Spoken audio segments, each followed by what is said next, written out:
హెబ్రీయులకు రాసినటువంటి పత్రిక 8వ అధ్యాయము 10వ వచనం నేను చదువుతాను, మీరు దయచేసి గ్రహించండి. హెబ్రీయులకు రాసిన పత్రిక 8వ అధ్యాయము 10వ వచనం. ఆ దినమైన తరువాత ఇశ్రాయేలు ఇంటి వారితో నేను చేయబో నిబంధన ఏదనగా, వారి మనస్సులో నా ధర్మ విధులను ఉంచెదను, వారి హృదయముల మీద వాటిని వ్రాయుదును. నేను వారికి దేవుని యందును, వారు నాకు ప్రజలై ఉందురు. ప్రార్థన చేసుకుందాం. దయచేసి అందరూ తల వంచండి, కళ్ళు మూసుకోండి. ప్రార్థన చేసి కొద్ది నిమిషాలు దేవుని యొక్క వాక్యాన్ని ధ్యానం చేసుకుందాం. మిక్కిలి కనికరం గల తండ్రి, ఈ రాత్రి నీ నామమున మమ్మలను సమావేశపరిచినందుకు నీకు కృతజ్ఞతలు చెల్లిస్తున్నాను స్వామి. తండ్రి, దయచూపి నీ సందేశం మాకు అందించండి అయ్యా. నీ దాసులను నీ పక్షమున నిలవబడుతుండగా కనికరం చూపి మీ మాటలు నా నోటికి అందించి వచించుటకు శక్తిని ప్రసాదించండి. నీ పిల్లలకు వినుబుద్ధి పుట్టించండి. సైతాన్ అంధకార శక్తులను బంధించండి. హృదయాలతో మాట్లాడండి, హృదయాలను తాకండి. వారి వారి హృదయాలలో నీ వాక్యములు బదిలపరచుకోవడానికి మీరు సహాయం చేయండి. సైతాను అంధకార శక్తులను, వ్యక్తులను బంధించి ప్రభువైన యేసుక్రీస్తును మా యందు బహుగా ఘనపరచుమని, హెచ్చించుమని, ఆ ప్రభు నామము మా యందు పావనపరచమని దైవ యేసు నామమున శిరముంచి బ్రతిలాడి ప్రార్థిస్తున్నాం మా పరమ తండ్రి. ఆమేన్, ఆమేన్. దేవుని బిడ్డలారా, ప్రభు యొక్క మహాకనికరం బట్టి ఈ రాత్రి గమన దేవుని ప్రేమైనటువంటి పిల్లలంగా మనమందరం ఆయన సన్నిధానానికి వచ్చి ఆ ప్రభుని మహిమపరిచే భాగ్యం దేవుడు మనకు దయచేశాడు. అందుకు మనం ప్రభుని ఎంతగానో మహిమపరచబద్ధమై ఉన్నాం. దయచేసి అందరు కూడా మీ మనసులను, మీ ఆలోచనలను దేవుని యొక్క వాక్యం మీద కేంద్రీకరించండి. మనం మన గృహాలను విడిచిపెట్టి మరి దేవుని సన్నిధానానికి వచ్చాం. మరి దేవుని యొక్క సన్నిధానంలో దేవుని యొక్క వాక్యాన్ని మనం నేర్చుకోకపోతే, దేవుని యొక్క వాక్యాన్ని మనం ఆహారం లాగా భుజించకపోతే దానివల్ల మనకి ఏ ప్రయోజనం ఉండదు. కాబట్టి వాక్యం మీద దృష్టిని ఉంచుదాం. బాబు అవసరమైతే ఈ ఫ్యాన్ కూడా కట్ చేయండి. ఎంత నెమ్మదిగా ఉంటే అంత బాగుంటుంది. ఓకే, ఎవరికైనా ఉత్తమం వస్తే వాళ్ళని ఆ ఫ్యాన్ దగ్గర కూర్చున్నారు. దేవుని యొక్క వాక్యం అనేటువంటిది అది మనలను బ్రతికించేది. దేవుని యొక్క వాక్యంలో జీవం ఉంటుంది. మళ్ళా అయిలరా, దేవుని యొక్క వాక్యంలో జీవం ఉంటుంది. దేవుని యొక్క వాక్యంలో ప్రభావం ఉంటుంది, శక్తి ఉంటుంది.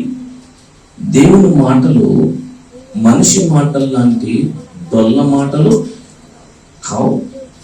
దేవుని యొక్క మాటలు జీవంతో కూడినటువంటి మాటలు కనుక ఆ మాటలను వినువారు, తినువారు వాటి వలననే జీవిస్తారు. ఆహారం భుజించినట్లుగా దేవుని యొక్క వాక్యాన్ని మనం భుజించాలి. పానీయం, నీరు త్రాగినట్లుగా దేవుని యొక్క వాక్యాన్ని నీరులా త్రాగాలి. ఎందుకంటే అది మనలను జీవింపజేస్తుంది. దేవుని యొక్క వాక్యంలో జీవం ఉంది కనుకనే ప్రభువైన యేసుక్రీస్తు లాజరుతో అన్నాడు, లాజరు లే అన్నాడు. అప్పుడు లాజరు ఎక్కడ ఉన్నాడు? సమాధిలో ఉన్నాడు. ఎన్ని రోజులు అవుతుంది సమాధిలో ఉండి? 4 రోజులు అవుతుంది. 4 రోజులు సమాధిలో ఉన్నటువంటి వ్యక్తికి, చచ్చిపోయినటువంటి శవానికి ఆయన మాటలు వినబడ్డాయి. ఆయన మాటలు వినబడ్డాయి కనుకనే ఆయన ఏం చేశాడు? సమాధిలోంచి తిరిగి లేచాడు. అంటే ఆయన మాటల్లో ఏముంది? జీవం ఉంది. ఒట్టి మాటలు కావు, డొల్ల మాటలు కావు, మనిషి లాంటి మాటలు కావు. ఆయన ఏది మాట్లాడినా తొందరపడి ఆల్ ఆఫ్ సడన్ గా ఏదో ఒకటి మాట్లాడేవాడు కాడు. దేవుని మాటల్లో జీవం మాత్రమే కాదు, ప్రభావం కూడా ఉంటుంది, శక్తి ఉంటుంది. ఏ గాలి, ఏ తుఫాను ఆగిపో అన్నాడు ప్రభు, వెంటనే ఏమైందండి? ఆగిపోయింది. ఎట్లా ఆగిపోయింది అది అంటే ఆయన మాటల్లో ఉంది, శక్తి ఉంది, ప్రభావం ఉంది, ప్రభావం ఉంది, శక్తి భరితమైనటువంటి మాటలు. అంతేకాదు, చెవిటివానితో మాట్లాడాడు.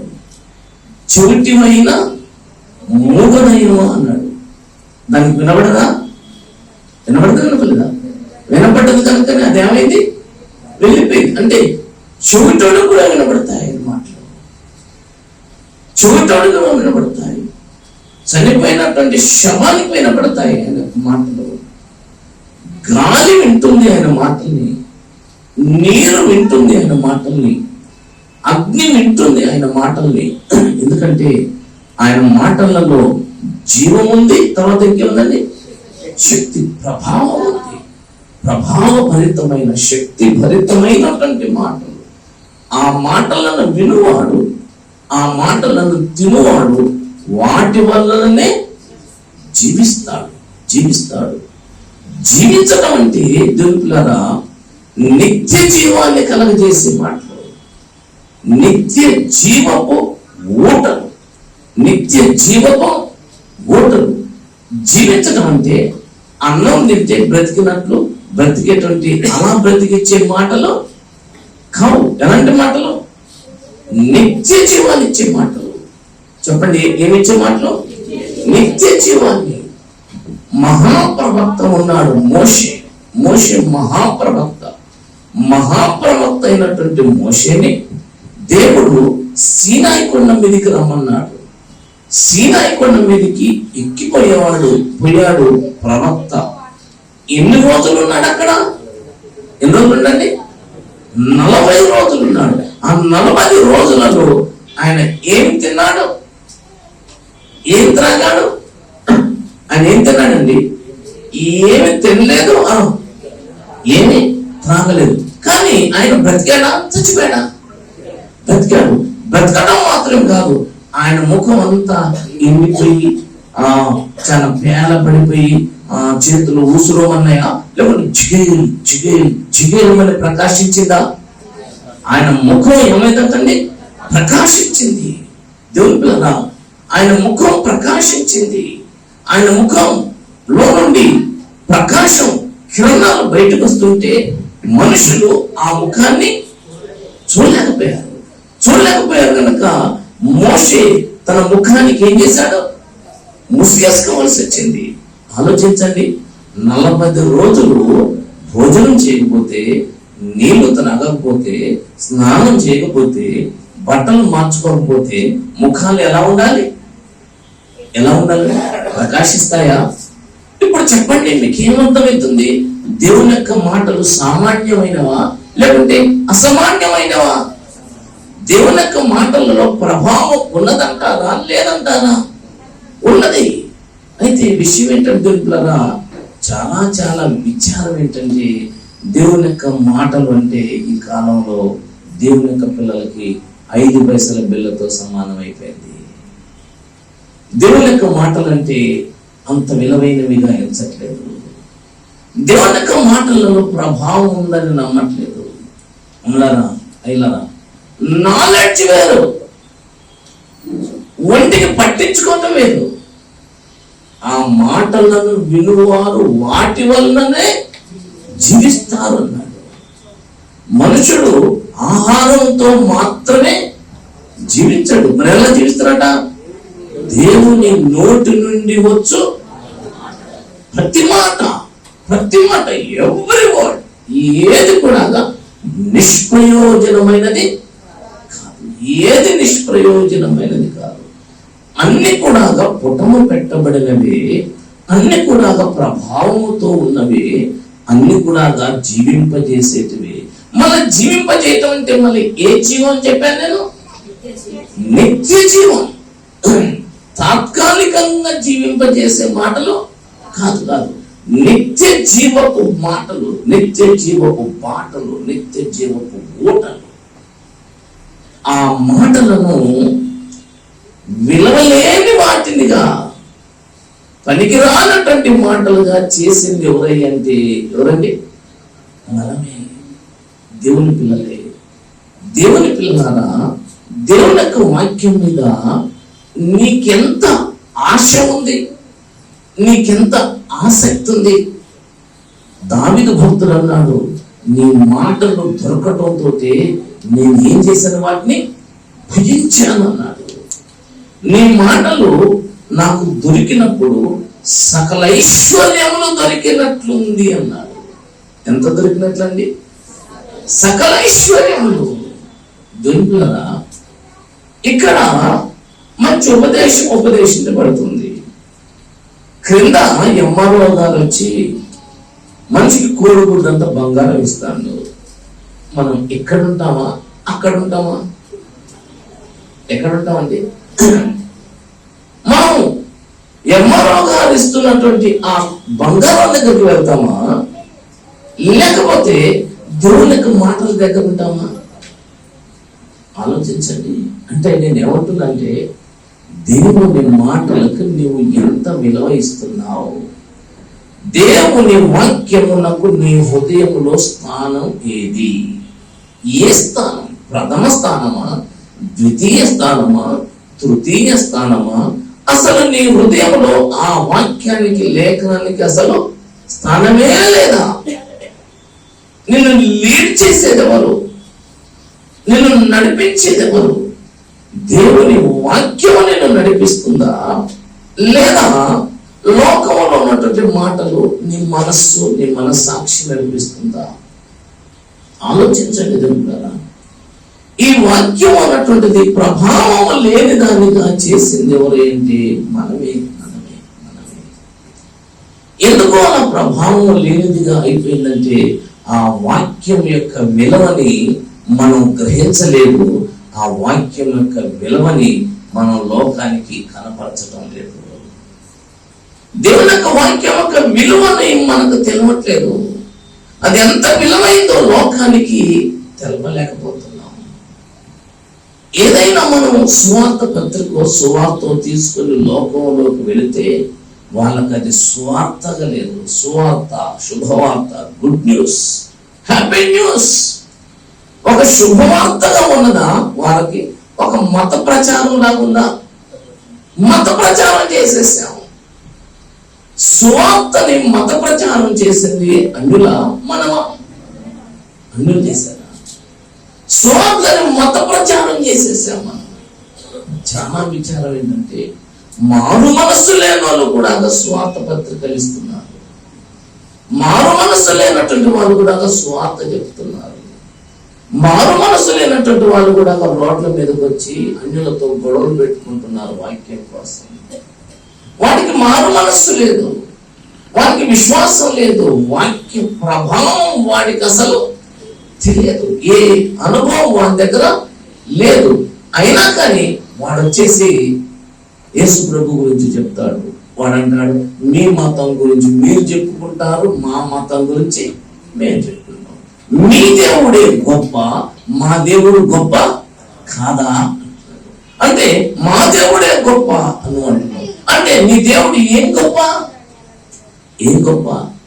నీ దేవుడు ఏం గొప్ప నీవు కనపరచకపోతే, నువ్వు చూపించకపోతే, నీ దేవుని యొక్క గొప్పతనం వాడికి ఎలా తెలుస్తుంది? వాడికి ఎలా తెలుస్తుంది? దేవుడు కదా జ్ఞాపకంచుకోండి, మిమ్మును బట్టే కదా నా నామం అన్ని జనుల మధ్య దూషింపబడుతుంది. మిమ్మును బట్టే కదా నా నామం అన్ని జనుల మధ్య ఘనపరచబడుతుంది. ఘనపరచబడనన్నా ఘనపరచబడుతుంది, లేదా దూషింపబడనన్నా దూషింపబడుతుంది.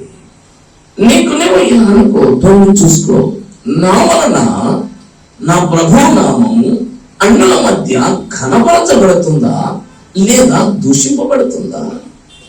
నన్ను చూసినటువంటి వాడు ప్రభు నామమును ఘనపరుస్తున్నాడా, లేదా దూషిస్తున్నాడా? నిజంగా ఇతరులో ఈయనలో ప్రభు కనబడుతున్నాడురా అని అనుకున్నారా? లేకపోతే అమ్మో వాడి జోలికి పోవద్దు, అమ్మో వాడి జోలికి పోవద్దు అనుకున్నారా? ఆలోచిద్దాం దేవులారా. దేవుని వాక్యమును వినేవారు వాక్యము యొక్క విలువను ఎరగకనే ఉన్నారు. దేవుని వాక్యమును బోధించేవారు కూడా వాక్య విలువను ఎరగకనే ఉన్నారు ఈ కాలంలో. పౌలు అంటాడు, రూఢి అని బోధిస్తారట, రూఢి అని బోధించేటట్టు వాటిని కూడా నమ్మరట, విశ్వసించరు. రూఢి అని బోధించడం వలన లాభం ఏంటి? బోధించే బోధకులు అలాగే ఉన్నారు, వినే విశ్వాసులు అలాగే ఉన్నారు. దేవుని పిల్లలారా, దేవుని యొక్క వాక్యాన్ని నమ్మండి. నేను చెప్తున్నటువంటి మాటని నమ్మండి. ప్రసంగం చేసినంత మాత్రాన మనం దేవుని రాజ్యంలో ప్రవేశించాము. పాటలు పాడినంత మాత్రాన మనం దేవుని రాజ్యంలో ప్రవేశించాము. పాస్టర్ అయినంత మాత్రాన నేను దేవుని రాజ్యానికి వస్తానా? నేను భాషతో మాట్లాడినంత మాత్రాన దేవుని రాజ్యంలోకి వస్తానా? నేను ప్రవచనం చెప్పినంత మాత్రాన దేవుని రాజ్యానికి వస్తానా? ఆ దినమున అనేకులు నా యుద్ధకు వచ్చి ఏమంటారటండి? ఏమంటారు? మత్తయి రాసిన సువార్తలోకి వెళ్దాం. మత్తయి ఆ విషయాన్ని స్పష్టంగా మన కొరకు రాశాడు. మత్తయి సువార్త 7వ అధ్యాయము 21వ వచనం 22వ వచనాన్ని మనం చదువుకుంటే, ప్రభువా ఏమంటున్నారండి వాళ్ళు? ప్రభువా అంటున్నారు. ప్రభువా అని నన్ను పిలిచి ప్రతోడు పరలోక రాజ్యములో ప్రవేశించడు గాని పరలోకమందున్న నా తండ్రి చిత్త ప్రకారం బోధించువాడే ప్రవేశించునా? తండ్రి చిత్త ప్రకారం పాడేవాడు ప్రవేశించునా? తండ్రి చిత్త ప్రకారం చేయవాడు యాక్షన్లోకి రావాలి. ప్రభువా అని పిలిస్తే సరిపోదు, తండ్రి చిత్త ప్రకారం చేయాలి. తర్వాత ఏమన్నాడు ప్రభు? ఆ దినమందు అని చూడండి, కొద్దిమంది కదట, ఎంతమంది అండి? అనేకులు నన్ను చూచి. ఈ మాట ఎవరు చెప్తున్నారండి? ఈ మాట ఎవరు చెప్తున్నారు? యేసయ్య చెప్తున్నాడు. స్వయంగా యేసుక్రీస్తు ప్రభు పలికిన మాటలు. యేసయ్య అంటున్నాడు, అనేకులు నన్ను చూచి ప్రభువా మేము నీ నామమున, చూసారా ఏం చేశారంటే, ప్రవచింపలేదా అంటే అర్థండి, నీ నామమున మేమేం చేశాం? ప్రవచించాం. ప్రవచింపలేదా అంటే అర్థం ఏంటిది? ప్రవచించాం. తర్వాత నీ నామమున దయ్యాలను వెళ్ళగొట్టలేదా? నీ నామమున అనేకమైనటువంటి అద్భుతాలు చేయలేదా? అనేకమైన అద్భుతాలు, దయ్యాలు వెళ్ళగొట్టాం, స్వస్థతలు కలగజేశాం, లేకపోతే కుంటి వాళ్ళని నడిపించాం, గుడ్డోళ్ళకి కళ్ళిచ్చాం. ఎన్ని అద్భుతాలు, ఎన్నటండి? అనేకమైన అద్భుతాలు చేయలేదా అని చెప్పుదురు. అప్పుడు ప్రభు ఏమంటాడు? లేదు, మీరు ప్రవచనం చెప్పలేదు, మీరు భాషలు మాట్లాడలేదు, మీరు అద్భుతాలు చేయలేదు, మీరు ప్రవచనాలు చెప్పలేదు అంటాడా? ఏమంటాడట? అసలు మీరెవరో నాకు తెలియదు, ఎన్నడూ తెలియదు. ఆ తర్వాత చూడండి దేవుళ్ళరా, అక్కడ వాగేశారు మీరు. నా యుద్ధం చెల్లండి. ఒకసారి అయ్యా దేవుని పిల్లరా, ఒకసారి పరిశీలించుకోండి. యేసయ్య నిన్ను ఒకవేళ నువ్వెవరో నన్ను తెలవదన్నాడు అనుకో, అమ్మాయి నువ్వెవరో నాకు తెలవదన్నాడు అనుకోండి, నీ గతి ఏంటి? ఏం కాదంటారా? నువ్వు కాకపోతే 3 మంది దేవుళ్ళు ఉన్నారంటావా? మా దగ్గర ఒక ఆయన ఉన్నాడు, ఒక కుటుంబం ఉంది. వాళ్ళు ఏం చేశారంటే, వాళ్ళంతా ముందు పూజించి వాళ్ళ ఇలవేలుపుని వదిలేసి ఇంకొక దేవునికి వాళ్ళు బలిస్తున్నా. నేను అడిగాను, ఏంటి మొన్నటిదాకా ఆ దేవునికి ఇచ్చేవారు, ఇప్పుడేంటి ఇటు వచ్చారంటే మాకు కలిసి రాలేదు. ఆయన కాకపోతే ఇంకొకడు మాకు కలిసి రాలేదు, వదిలేసాం అంతే. ఎంత చేశాను నేను, అమ్మకి ఎంత పెట్టాను నేను, ఎన్ని ఎట్టపోతలు కోసాను నేను, ఎన్నిసార్లు బలిచ్చాను, ఎన్ని కోలు కోసాను, ఎంత చేశాను. అంత చేసినా కానీ మాకేం మేలు కలగలేదు. అందుకని ఏం చేశాం, వదిలేసి ఎప్పుడైతే ఈ దేవుని దగ్గరకు వచ్చి బలిచ్చాము అప్పుడు మాకు కలిసి వచ్చింది. కాబట్టి దాన్ని ఏం చేసాం, వాళ్ళని ఏం చేసాం, వదిలేసాం. దేవుళ్ళరా అట్లా అంటారా? అక్కడికి వెళ్ళి మీరెవరో నాకు తెలవదు అని ప్రభు అంటే okay, it's okay Prabhu, okay. నువ్వు కాకపోతే ఇంకొకరు అంటావా? ప్రసంగం చేస్తే సరిపోతుందా? నేను అక్కడికి వెళ్ళిన తర్వాత ప్రభువా, హైదరాబాద్కి వెళ్ళి గిద్దెల సంఘంలో నేను వాక్యం చెప్పాను ప్రభువా, వాళ్ళు అడగండి ఏం తను చెప్పలేదా అంటే అవునండి చెప్పాను ప్రభువా అంటే ప్రభు అంటాడు, నువ్వు ఎవడో నాకు అసలు నా తలాలు అంటాడు. అదేంటి ప్రభు అలా మాట్లాడతావు? అవునా, మాత్రం మాట్లాడతాను. ఎందుకు తెలవదు ప్రభువా? ఎందుకు తెలవదంటే నా తండ్రి చిత్త ప్రకారం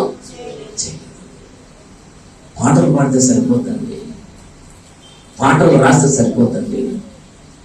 పండు ప్రేమ్ కుమార్ గారు ఉండేవారు, చనిపోయారు, లేరే గారు. పండు ప్రేమ్ కుమార్ గారు విన్నారు పేరు? సినిమా డైరెక్టర్ అయినా, నేను సినిమాలో డైరెక్షన్ చేశాను. ఆయన రాశాడు పాట, హృదయమే నీ ఆలయం క్రీస్తు. పాట రాదా మీకు? ఈ పిల్లలకు రాదు, పెద్దలకు అందరూ ఫేమస్ సాంగ్. ఆ పాట ఆయన ఫుల్ మందు కొట్టి రాశాడు. ఫుల్ డ్రంకర్ అయినా, సినీ డైరెక్టర్ అయినా మంచిగా ఫుల్గా మందు కొట్టి రాశారు పాట. దాన్ని సుశీలమ్మ గారు పాడారు. పాట ఎలా ఉంది? హృదయమే. మరి ఇప్పుడు దాంట్లో ఏముంది?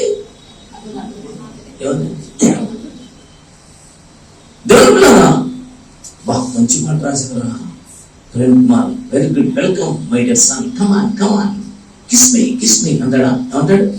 నువ్వెవడో నాకు తెలియదు అంతే.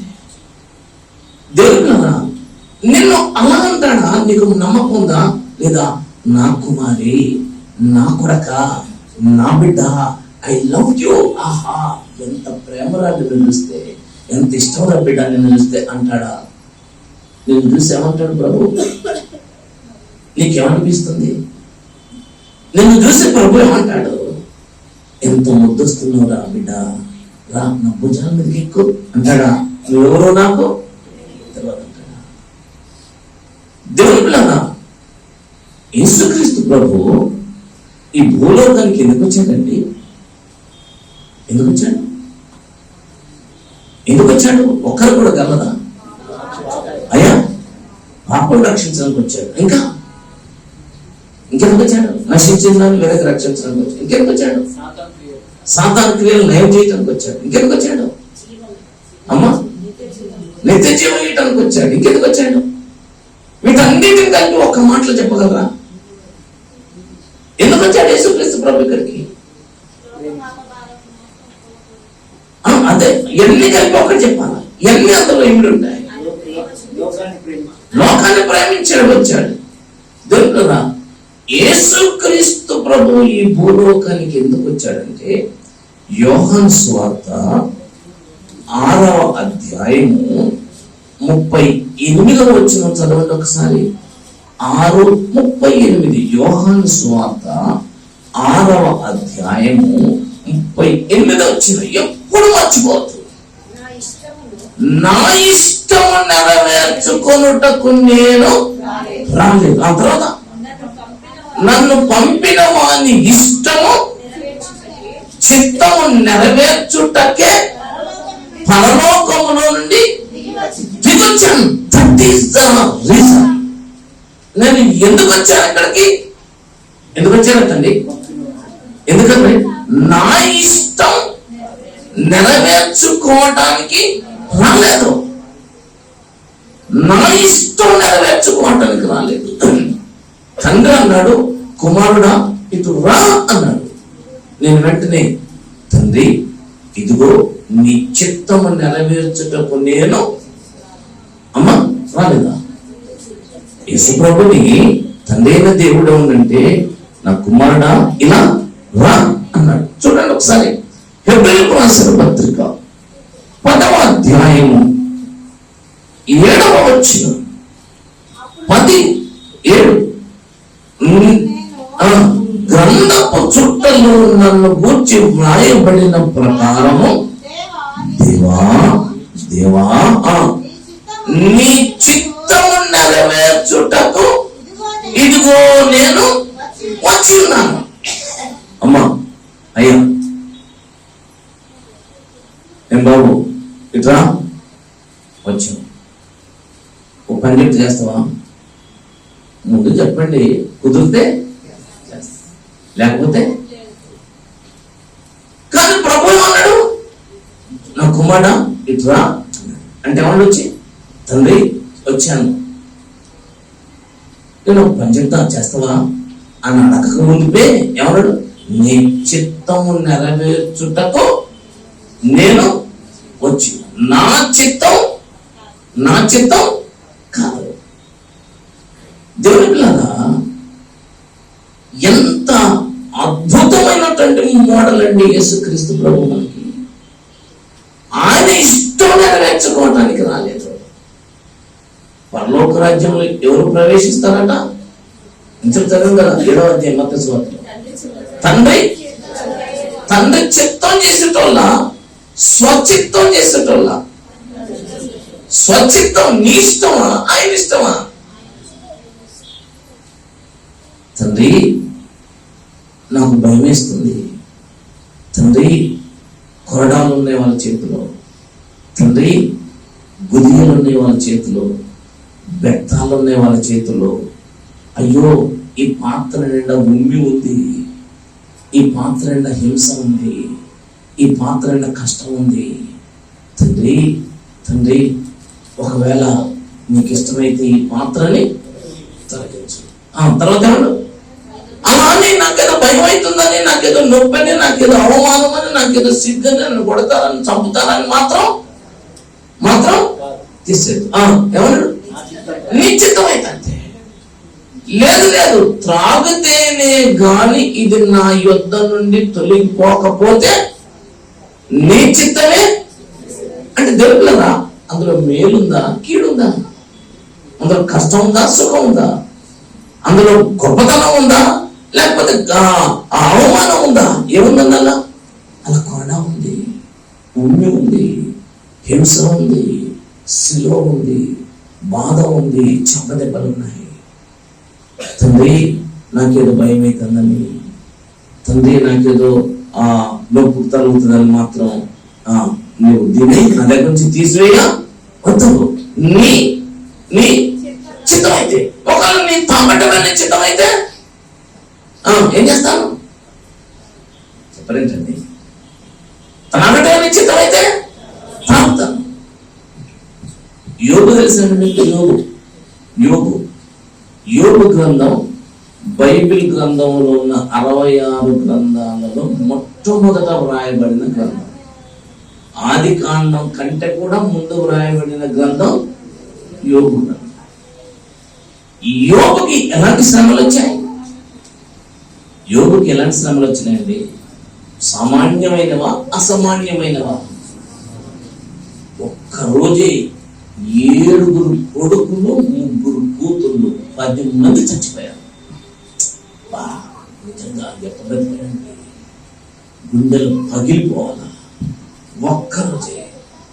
ఒక్కరోజే 7 పిల్లలు చచ్చిపోతే ఆ తల్లి గుండె, ఆ తండ్రి గుండె ఎలా ఉంటుందండి? ఒక్కరోజే ఆస్తంతా పోయింది. ఒక వార్త తర్వాత ఒక వార్త, ఒక వార్త తర్వాత ఒక వార్త. ఏ వార్త? శుభవార్త. ఏ వార్త అండి? తట్టుకోలేని వార్త, భరించలేని వార్త. అయ్యో యోగు కుమార్తెలు ఎంత అందమైన వాళ్ళు, ఆ పిల్లలు చచ్చిపోతే యోగు ఎంత ఏడ్చుంటాడు. యోబు శ్రీమతి ఎంత ఏడ్చుంటుందండి, ఎంత ఏడ్చుంటుంది. ఆ యోబు భార్యని సాతాను మెల్లగా లోపల ప్రవేశించి వాడు అన్నాడు, ఇంకా యథార్థతను వదిలిపెట్టవా, ఇంకా యథార్థతను వదిలిపెట్టవా. ఆ తర్వాత అన్నాడు, దేవుని దూషించి చావరాదు,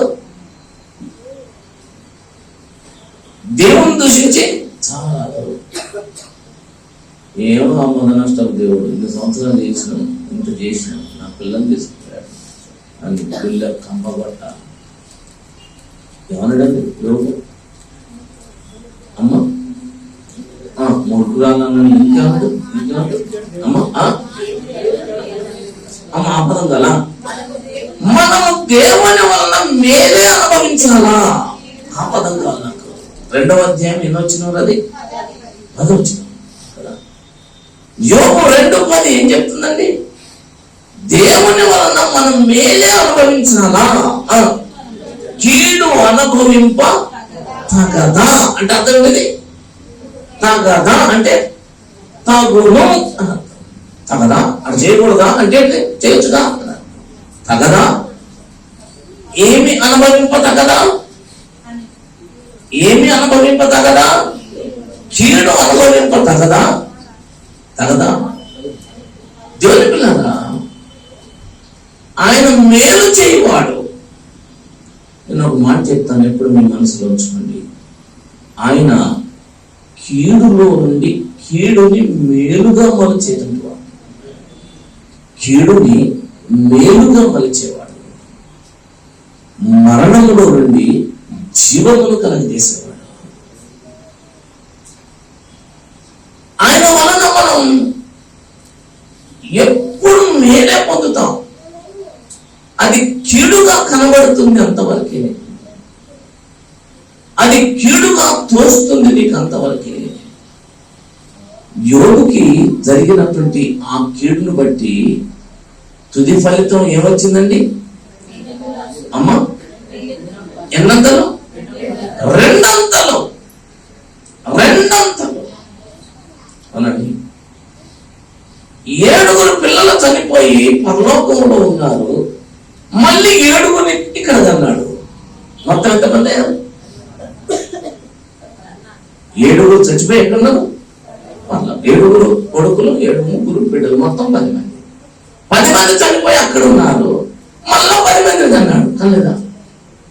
ఎంతమంది అయ్యారు? డబల్ అయ్యారు. దేవుడు నీకు కీడు అనుమతించాడంటే దాంట్లో కూడా మేలు ఉంటుంది, దాంట్లో కూడా మేలు ఉంటుంది. దేవుని పిల్లరా, ఆలోచించండి. మనం మంచి దేవుణ్ణి, నమ్మకమైన దేవుని పిల్లలు అండి. మనం జీవము కలిగిన దేవుని పిల్లలు అండి. ఆయన మనకు నిత్య జీవాన్ని ఇయ్యాలని చూస్తున్నాడండి. నిత్య జీవాన్ని అల్ప సంతోషంగా చూడాలని ఆయన చూడట్లేదు. తాత్కాలిక ఉపశమనాన్ని కలుగ చేయాలని ఆయన అనుకోవట్లేదు.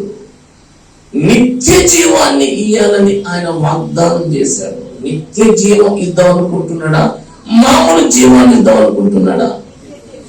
యోహాను తన మొదటి పత్రికలో, యోహాను రాసినటువంటి మొదటి పత్రిక 5వ అధ్యాయము 11వ వచనం, 5:11 ఏం చెప్తుందంటే, దేవుడు మనకు నిత్య జీవమును దయచేశాను. అవునండి, అవునండి. 5:11 ఏముంది? దేవుడు మనకు నిత్య జీవమును దయచేశాను. తర్వాత ఈ జీవం అంటే ఏ జీవం? ఈ నిత్య జీవం ఆయన కుమారుని యందున్నది. దేవుని కుమారుని అంగీకరించువాడు జీవము గలవాడు, దేవుని కుమారుని అంగీకరింపనివాడు జీవము లేనివాడు. మళ్ళీ జీవం అంటే ఏ జీవం అన్నాడు? ఇప్పుడు మీరు నాకు చెప్పండి, మనం ఏం కలిగి ఉన్న వాళ్ళం? నిత్య జీవం కలిగినటువంటి వాళ్ళం. ఏమి ఆరోగ్యం లేకపోతే లేకపోయింది, ఏం ఐశ్వర్యం లేకపోతే లేకపోయింది, నాకు చెప్పండి, ఈ ప్రపంచాన్ని సంపాదించుకున్న అలెగ్జాండర్ గొప్ప, లేదా బీద లాజరు గొప్ప? ఎవరు గొప్పండి? మీరు ఒట్టిగా చెప్తున్నారా, గుండెలతో చెప్తున్నారా? ఎందుకంటే లాజరు గొప్ప. లాజరు ఏం పొందుకున్నాడండి? అబ్రహాము రోజు వెళ్ళిపోయాడు. మరి అలెగ్జాండర్, నీరో చక్రవర్తి గొప్ప, లేదా సమస్తమును పెంటగా ఎంచుకుని వస్త్రాలు కూడా లేకుండా దేవుని పరిచర్య చేసినటువంటి అపోస్తుడైన పౌలు గొప్ప? అవునండి. పౌలు సౌలుగా ఉన్నప్పుడు ఆయన స్థితి చాలా మందికి తెలియదు. తార్సు వాడైనటువంటి సౌలు తండ్రి వాళ్ళ వ్యాపారవేత్తలు, బాగా డబ్బులు, బాగా పలుకుబడి ఉన్నటువంటి వాళ్ళు, వాళ్ళు చక్రవర్తితో సంబంధాలు ఉన్నటువంటి వాళ్ళు, వాళ్ళు ప్రధాన యాజకులతో సంబంధాలు ఉన్నటువంటి వాళ్ళు. ప్రధాన యాజకులు ఎద్దకు వెళ్ళి ఒక లెటర్ రాయించుకొని తీసుకుని వెళ్ళాడు. డబ్బున్నవాడు, బాగా చదువుకున్నవాడు పౌలు. గమలీయేలు అంటే చాలా గొప్ప పండితుడు. ఆ గమలీయేల దగ్గర విద్యను అభ్యసించాడు. ధర్మశాస్త్రం కంఠోపాసనం ఆయనకి. ధనవంతుడు, జ్ఞానవంతుడు, బలవంతుడు, పలుకుబడి కలిగినటువంటి వాడు. ఆయన అంటాడు, ఏవేవి లాభకరములో వాటన్నిటినీ వెంటతో సమానంగా ఎంచుతున్నాను. నీ అంత తెక్కలు లేడు అంటాం మనం అడుగుంటే. నీ అంత తెక్కలో లేడు అంటాం. ఆయన అంటాడు, లేదు లేదు, నువ్వు తెక్కలోడివి, మీ అమ్మ తెక్కలది, మీ అయ్య తెక్కలోడు, మీ తాత తెక్కలోడు, మీ తాత తెక్కలోడు, తెక్కలోళ్ళు ఆదం దాకా మీరందరూ తెక్కలోళ్ళు.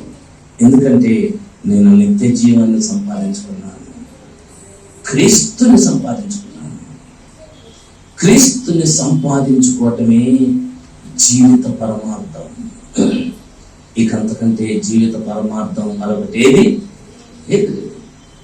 ప్రభు యేసుని పూజయే జీవిత పరమార్థము, సిలువపై రక్తమే సిరులు కురిసే మేఘము.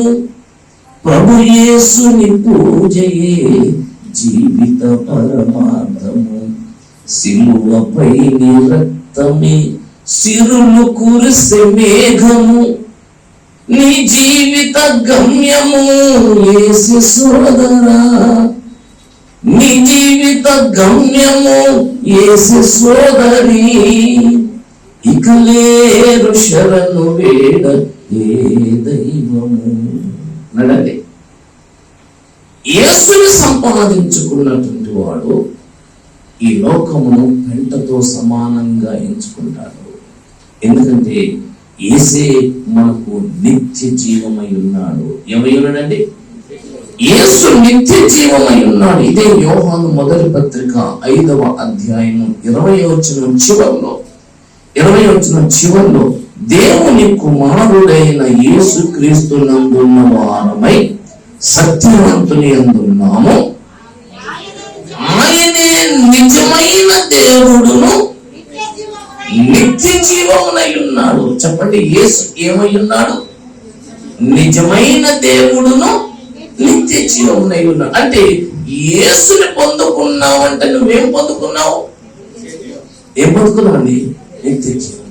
ఆ నిత్య జీవాన్ని మనం కాపాడుకుందామా? ఆ నిత్య జీవాన్ని పోగొట్టుకుందామా? కాపాడుకోవాలంటే ప్రభువా ప్రభువా అంటే సరిపోదు. కాపాడుకోవాలంటే ప్రసంగం చేస్తే సరిపోదు. కాపాడుకోవాలంటే పాటలు పాడితే సరిపోదు. కాపాడుకోవాలంటే స్వస్థతలు చేస్తే, అద్భుతాలు చేస్తే సరిపోదు. కాపాడుకోవాలంటే ఏం చేయాలి? అమ్మా, తండ్రి చిత్తం నెరవేర్చాలి. తండ్రి, నీ చిత్తం నా యందు నెరవేర్చు ప్రభువా అనే ప్రార్థన నేర్చుకోవాలి. మనం ఆ ప్రార్థనను మనం నేర్చుకోవాలి. వినండి దేవులారా, ఈ బైబిల్ గ్రంథం అంతా కూడా దేవుని వాక్యమే. ఇందులో అనుమానం అయినను అన్ని వాక్యాలు అన్ని కాలాలకు సరిపోవు. అన్ని కాలాలకి అన్ని వాక్యాలు సరిపోవు. దేవుని వాక్యం అనేటువంటిది కాలానుగుణంగా రివీల్ అవుతూ ఉంటుంది. రివీల్ కావటం అంటే విడుదల అవుతుంది. అయ్యా అమ్మ, దేవుని వాక్యం అనేటువంటిది కాలానుగుణంగా ఏమవుతుంది? విడుదల అవుతుంది. చెప్పండి, ఏమవుతుంది? విడుదల అవుతుంది. బైబిల్లో రాయబడినటువంటి ఒక మాటను తీసుకొని ప్రసంగం చేసినంత మాత్రాన అది దేవుని యొక్క వాక్యం అనబడదు. దేవుని యొక్క వాక్యం అనేటువంటిది కాలాన్ని బట్టి విప్పబడుతూ ఉంటుంది. కాలాన్ని బట్టి అందులో ఉన్నటువంటి సత్యం అన్నటువంటిది బయటికి వస్తుంటుంది. నేను చెప్పేది బైబిల్లో ఉన్నదండి అన్నట్టు ఉండొచ్చు కాదనట్లేదు. ఉన్నంత మాత్రాన అది అన్ని కాలాలకు సరిపోదు. నాకు చెప్పండి, మీరు సున్నతి చేయించుకోమని చెప్పింది దేవుడా సైతానా? డౌటా? దేవుడే సున్నతి చేయించుకోమని చెప్పాడు. ఇశ్రాయేలీయులు పుట్టిన ప్రతి మగ పిల్లగాడు 8వ రోజు వచ్చేటప్పటికల్లా వాని గోప్యంగా చర్మమునకు ఏం చేయాలండి? సున్నతి చేయాలి. చేయకపోతే వాడిని ఏం చేయాలి? ఆ సమాజంలోంచి వాడిని చంపేయాలంతే. అది దేవుని యొక్క వాక్యమా సైతాను వాక్యమా? దేవుని వాక్యమే అయినప్పటికీ ఇప్పుడు అది చల్లుదా? ఇందులో ఉన్న మాటలు తీసుకొని చెప్పినంత మాత్రాన అది ఉపదేశం అనబడదు, అది బోధ అనబడుతుందా? విశ్రాంతి దినమును పరిశుద్ధంగా ఆచరించమని చెప్పింది దేవుడా సాతానా? దేవుడే. అయినా కానీ ఇప్పటికి అది చెల్లదు. నేనేం చెప్పాను? వాక్యం కాలాన్ని బట్టి ఏమైందండి అమ్మా? మారటం కనిపెట్ట విడుదలవుతుంది. రివీల్ అంటే అది ప్రత్యక్షపరచబడటం. అంతకుముందు అది మర్మంగా ఉంది. ఆ మర్మంగా ఎక్కడుంది? లోపల పొరల్లో ఉంది. ఆ పొరని ఇలా తీస్తే దాని అసలు స్వరూపం బయటకు వస్తుంది. పౌలన్నాడు కొరింథీ సంఘంతో, కొరింథీయులకు రాసినటువంటి రెండవ పత్రిక 10వ అధ్యాయంలో మీరు సంగతులను పైననే చూచుతున్నారు. 7వ వచనం 10:7 సంగతులను పైననే మీరు చూచుతున్నారు. ఎక్కడ చూస్తున్నట్టండి? అంటే పైన చూడదు. ఎక్కడ చూడాలి? కొంచెం లోపలకు చూడాలి. అయినారా అమలారా? దేవుని వాక్యమునకు పై పొర ఉంటుంది, తర్వాత లోపలి పొర ఉంటుంది. మనం లోతుకు వెళ్ళాలన్నా పైన ఉండాలన్నా చెప్పలేదండి. మాసిలమణి గారు రాశారు పాట, నడిపించు నానావా నడిసంద్రమున దేవ. దాంట్లో ఏమని రాశాడు? లోతైన జలములలో లోతున వినబడు స్వరమా. ఎక్కడ పడుతుందండి? లోతు కలాలి. లోబడుటను నేర్పించి లోపంబును సవరించి లోనున్న ఈవులలో లోతైన బ్రతుకు లోకించని అర్పణగా లోకేశ చేయుమయ్యా. అప్పుడే రాశాడు. 1970వ దశకంలో రాశాడు. 1970వ దశకంలో 50 సంవత్సరాలు దాటిన పాటకి లోతుల్లోకి వెళ్ళటం నేర్చుకోవాలి. పైపైన చెప్పి పైపైన బ్రతికిస్తున్నారు మనల్ని. అలా పైపైన ఉండటం వల్ల ఏమవుతుందంటే, నువ్వు ఎవడో నాకు తెలియదు అంటాడు, నువ్వు ఎవరికో నాకు తెలియదు అంటాడు. ఏం చేస్తావు? లోతుకు వెళ్ళాలి. దొరుకుతారా? లోతుకు వెళ్ళకపోతే లోనున్న ఈవులు నీకు దొరకవు.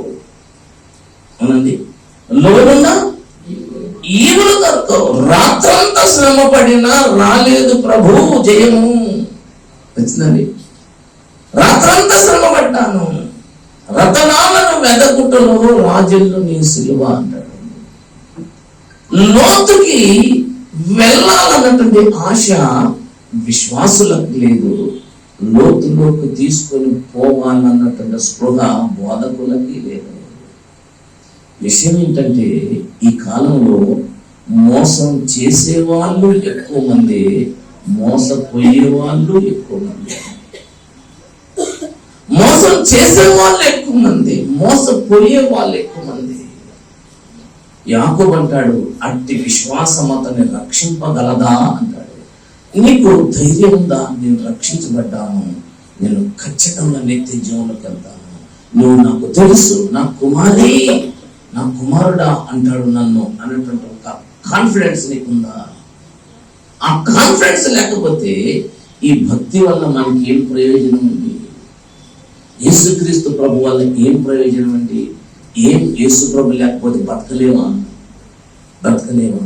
ఈ లోకంలో ఉన్న వాళ్ళందరూ యేసుని ముఖ్య బతుకుతున్నారా? మన నరేంద్ర మోడీ గారు ప్రధానమంత్రి యేసుని ముఖ్య ప్రధానమంత్రి అయ్యాడా? మన రాష్ట్ర ముఖ్యమంత్రి గారు రెడ్డి గారు యేసు ప్రభు ముఖ్యమంత్రి అయ్యాడా? అయ్యాడా? ఆలోచించండి. ఏం యేసు ప్రభు లేకపోతే బ్రతకలేమా? బ్రతకలేమా అండి? మనం ఎందుకు వచ్చాం యేసు ప్రభు దగ్గరికి? మనం నిత్య జీవమును సంపాదించుకోవాలంటే దట్ ఈస్ నాట్ చీప్. అంత చీప్ కాదు. తండ్రి చిత్తం, తండ్రి చిత్తం, తండ్రి చిత్తం నీకు కాస్త లోతుల్లో దొరుకుతుంది.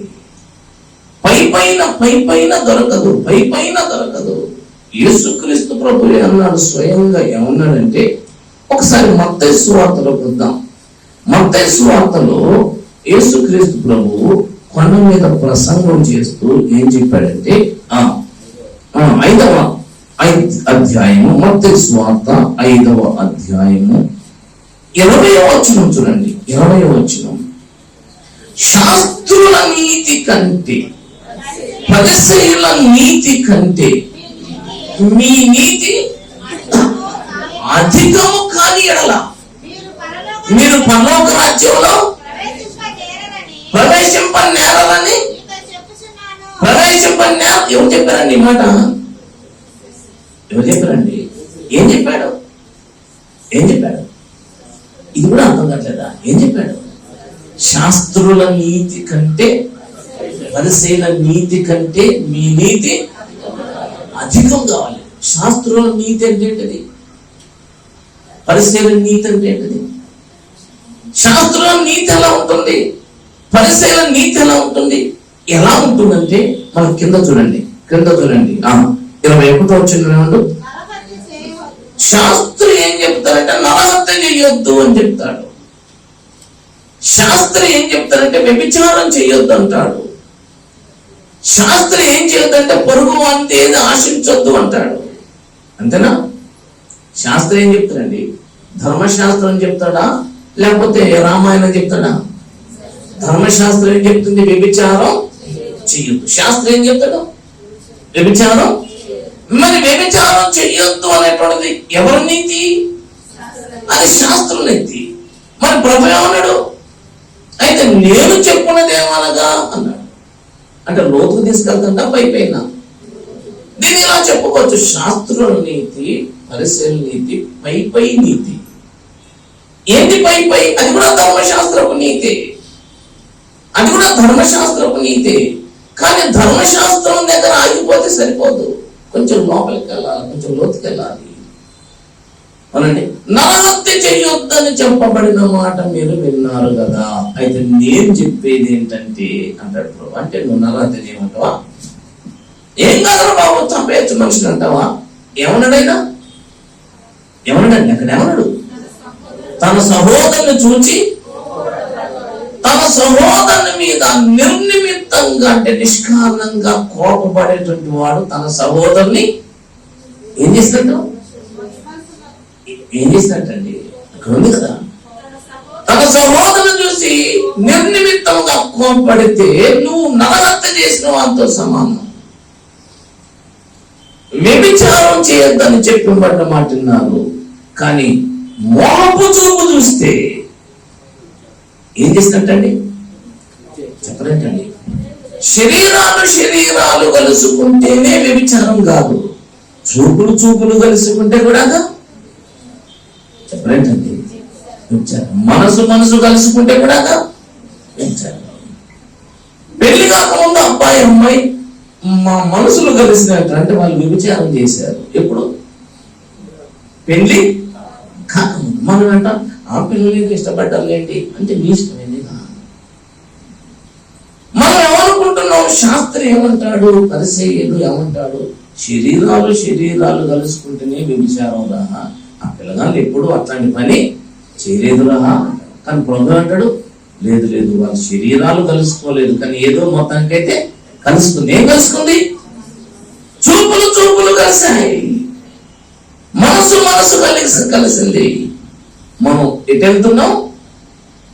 మనం ఎటు వెళ్తామండి? లోతుకెళ్తున్నాం. లోతుకెళ్దామా పైన ఉందామా? లోతుకెళ్దామా పైన ఉందామండి. వ్యర్థుడా అంటే నిర్నిమిత్తంగా కోప్పడితే దేవుని పిల్లరా, దేవునికి విడవంటి మనం అంత్యకాలంలో ఉన్నటువంటి మనం ఈ సభలకు ఒక పేరు పెట్టాడు తమ్ముడు. అదే నేను చెప్తున్నాను. ఏ సభలండి? అంత్యకాలం సిద్ధమాట. అంటే ఈ పైన రుద్దుకుంటే సరిపోదు. అంత్యకాలం సిద్ధపాటులో మనం ఈ శాస్త్రుల నీతి, పరిశీలన నీతి కలిగి ఉంటే చాలదు. శాస్త్రుల నీతి, పరిశీలన నీతి అంటే ఏం చెప్పాను? ఏమని చెప్తుంది వాక్యం? అమ్మ ఏంటది? అది పైది దొంగతనం చేయకపోతే చాలు, వ్యభిచారం చేయకపోతే చాలు, నరహత్య చేయకపోతే చాలు, ఎదుటో ఎత్తుకొని పోకపోతే చాలు. కానీ అది సరిపోతుందండి? సరిపోతుంది. అది చాలు. యేసుక్రీస్తు ప్రభు చనిపోయాడు మన పాపముల నిమిత్తమై. మన పాపములకు ప్రాయశ్చిత్తం కలగజేయటానికి ఆయన రక్తం కార్చాడు. ఆయన సమాధి చేయబడ్డాడు, ఆయన తిరిగి లేచాడు, ఆయన పరలోకానికి ఎక్కిపోయాడు. ఏడా పోలేదండి. ప్రభు ఎక్కిపోయేటప్పుడు తన శిష్యులతో చెప్పాడు. ఏమన్నాడంటే నేను వెళ్ళటమే మీకు ప్రయోజనం అన్నాడు. అనండి, నేను వెళ్ళటం ప్రయోజనం అన్నాడా, నేను ఇక్కడ ఉండటం ప్రయోజనం అన్నాడా? మనమైతే అంటాం వద్దు ప్రభు, నువ్వు ఇక్కడ ఉంది ప్రభు, నువ్వు ఇక్కడ ఉంది ప్రభు, వద్దు ప్రభు, నువ్వు ఇక్కడ. పేతురు అన్నాడు కదా, చేపట్టుకుని గద్దించాడట. పేతురు ఎవరిని? యేసు ప్రభుని గద్దించాడట.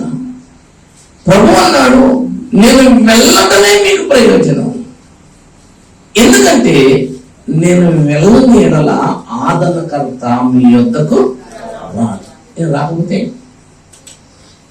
ఆయన చాలదా? చెప్పలేండి. ఆయన చాలదా? ఆయన చాలదా అంటాను నేను. ప్రభు అంటున్నాడు చాలదా బాబు అంటున్నాడు. నేను వెళ్ళటమే ప్రయోజనం అన్నాడా, లేకపోతే ఉంటేనే ప్రయోజనం అన్నాడా? నేను వెళ్ళటమే ప్రయోజనం. వెళ్ళకపోతే ఆదరణకర్త మీ దగ్గరికి రాడు. ఆయన వస్తేనే మిమ్మల్ని ఎక్కడికి నడిపిస్తాడో చూడండి. ఒకసారి చూడండి.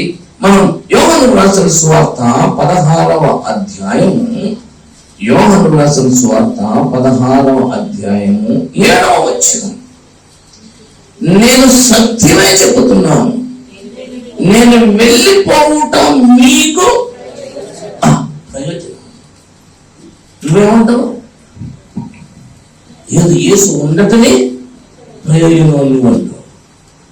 యేసు ఏమంటాడు? నువ్వేదో ఒప్పుకుంటావు? ప్రభు మాట ఒప్పుకుంటావా? నీ హృదయ ఆశను వదిలించుకుంటావా? నీ ఆశ ఏంటిది? యేసయ్య ఉండాలనేది నీ ఆశ. యేసయ్య ఏమంటాడు? నేను వెళ్ళటమే నీకు ప్రయోజనం. ఎందుకు ప్రయోజనం? ఆ తర్వాత అన్నాడు నేను వెళ్ళకపోతే ఆదరణకర్త మీ దగ్గరకు రాడు. రాకపోతే అంత అవసరమైన మనం ఏమని పాడబడతామండి? యేసు చాలును చాలును చాలును. నేను అంటున్నాను, చాలునా చాలునా చాలునా చాలునా చాలునా? యేసు చాలా అంటున్నాను. చాలండి, చాలదు. యేసు చాలునా అంటే యేసు చాలదు. ఎందుకు చాలదు నేను చెప్తాను ఇప్పుడు. యేసు ఈ లోకానికి తండ్రి చిత్తం నెరవేర్చడానికి వచ్చి పాపాలకి ప్రాయచిత్తం కలగజేశాడు, నిత్య జీవాన్ని కలగజేశాడు, నీతిని ఆరోపించాడు. ఆయన వెళ్ళిపోవటం ప్రయోజనం అన్నాడు. ఎందుకంటే నేను వెళ్ళిన ఎడల ఏం చేస్తాను? మీకోసం ఆదరణకర్తను పంపిస్తాను, ఆదరణకర్తను మీ యొద్దకు పంపిస్తాను. 7వ వచనం చివరిలో నేను చదువుతున్నాను. నేను వెళ్ళిపోవటం వలన మీకు ప్రయోజనము, నేను వెళ్ళని ఎడల ఆదరణకర్త మీ యొద్దకు రాడు, నేను వెళ్ళిన ఎడల ఆయనను మీ యొద్దకు పంపిస్తాను. ఆయన వచ్చి పాపమును గూర్చియు నీతిని గూర్చియు తీర్పుని గూర్చియు లోకమును ఒప్పుకొన చేయను. లోకమును ఒప్పిస్తాడు ఆయన వస్తే. ఆయన రాకపోతే లోకం నేను పాపినని ఒప్పుకోదు. నేనేం తప్పు చేశాను? మీరు ఒప్పుకుంటారా?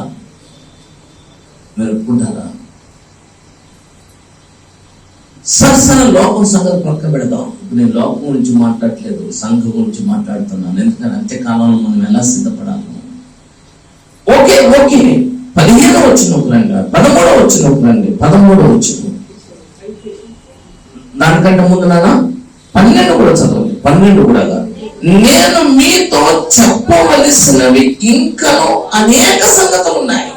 ఆ మాటని మీరు అండర్లైన్ చేసుకోండి. యేసయ్య అంటున్నాడు, ఏమంటున్నాడు? నేను చెప్పాల్సినవి అనేక సంగతులు ఉన్నాయి, కానీ ఇప్పుడు మీరు వాటిని సహింపలేరు. చాలా సంగతులు చెప్పాలి నేను మీకు. అనేకం అంటే కొన్ని అండి. రాత్రి జామున మీరు నాకు దొరికారు భాగ్యంగా. ఎందుకంటే ఇక్కడ వందల మంది లేరు. 100 మంది ఉంటే నా ప్రసంగం ఏరేది ఉండేది. ఒక క్లాస్ రూమ్ లాగా ఉన్నారు. అందుకని చెప్తున్నా, దొరికారు మీరు. మీకు ఇప్పుడు పాఠం చెప్పడం నాకు చాలా సులువుగా ఉంది. అదే ఒక 1000 మంది ఉంటే, అదొక 500 మంది ఉంటే ఆ ప్రసంగం అది వేరే. మీరు నాకు దొరికారు, మీరు ధన్యులు. ఎందుకు ధన్యులు అంటే నేను మీకు ఇప్పుడు పాఠం నేర్పగలుగుతున్నాను. అదే ఎక్కువ మంది ఉంటే ఇప్పుడు ఇలాగ చెప్పాలన్నా మార్చి చెప్పాలన్నా? నా కళ్ళల్లో మీరున్నారు, మీ కళ్ళల్లో నేనున్నాను. మీరు ఇప్పుడు వినకుండా తప్పించుకోలేదు నా కళ్ళ నుంచి. తర్వాత మీ మనసు ప్రక్కకి పోనీయను, అది ఖచ్చితంగా అయితే కాన్సన్ట్రేషన్ అయి ఉంటుంది. నేను వెళ్ళటం మంచిది. నేను చెప్పాల్సిన సంగతులు ఎన్నున్నాయండి? చాలా ఉన్నాయి, కానీ ఇప్పుడు మీరు వాటిని ఏం చేయరు, సహించలేరు. ఆ 13వ వచనంలో ఏం చెప్పాడు? ఆయన అనగా సత్య స్వరూపి అయిన ఆత్మ వచ్చినప్పుడు మిమ్మల్ని సర్వసత్యంలోనికి నడిపించడం. That is the reason. ఎవరు ఆ ఆదరణకర్త? ఎవరైనా ఆయన ఎవరు ఆదరణకర్త? ఎవరండి? పరిశుద్ధాత్మ దేవుడు. పరిశుద్ధాత్మ దేవుడు ఎక్కడికి నడిపిస్తాడో? ఎక్కడికండి? సర్వసత్యంలోకి. యేసు ఎక్కడికి నడిపించాడు? అమ్మ చెప్పారు, సత్యంలోకి నడిపించాడు. నేను సత్యమే చెప్పుచున్నాను అంతే. యేసు సత్యంలోకి తీసుకెళ్ళాడు. నేను స్టెప్ బై స్టెప్ చెప్తాను, ఒకసారి చూడండి. శాస్త్రులు ఉన్నారు, పరిసయ్యులు ఉన్నారు, యేసు ఉన్నాడు, పరిశుద్ధాత్మ ఉన్నాడు. శాస్త్రులు ఎక్కడికి నడిపించారు? పై పొరలోకి నడిపించారు. యేసు ఎక్కడ నడిపించాడు? సత్యంలోకి నడిపించాడు. ఇప్పుడు పరిశుద్ధాత్మ వస్తాడు, ఎక్కడ నడిపిస్తాడు అంటే మనం ఎక్కడ ఆగిపోతే చాలు, సత్యం దగ్గర ఆగితే సరిపోదు. సత్యము నుండి సర్వసత్యంలోకి వెళ్ళాలి, మహిమ నుండి అత్యధిక మహిమలోకి వెళ్ళాలి, పరిశుద్ధత నుంచి అతి పరిశుద్ధతలోకి వెళ్ళాలి. మీకు అర్థమైంది? మీరు ఫాలో అవుతున్నారు. అంత్యకాలం సిద్ధపడండి. ఏదో దుస్తులు ఆలోచించుకున్నాడు ఒక కంఠం చెప్పి సరిపోదు. మెమోరీ పవర్ అంటే చాలు, ఎన్నో విషయాలు కంట చెప్పచ్చు. మా దగ్గర ఒక ఆమె ఉంది, చదువు రాదు, పెద్దవుగా మోటుది, కూలి పని చేసుకుంటుంది. 119 కీర్తన మొత్తం కంట చెప్పేస్తుంది. నేను డైలాగ్ చెప్పట్లేదు, అసలు అబద్ధం చెప్పట్లేదు. దేవుని సంఘం ఎదుట, దేవుని సంఘంలో సత్యం రికార్డు కూడా చేసుకుంటున్నాను. 119 కీర్తన కంఠం చెప్పినంత మాత్రాన శభాస్ అంటాడు ప్రభు. అది మెమోరీ పవర్ అంతే. కొండ మీద ప్రసంగం మొత్తం చెప్తున్నారు అంటే మత్తయి సువార్త 5వ అధ్యాయము, 6వ అధ్యాయము, 7వ అధ్యాయం చూడకుండా కంఠం చెప్పేస్తుంది. అయితే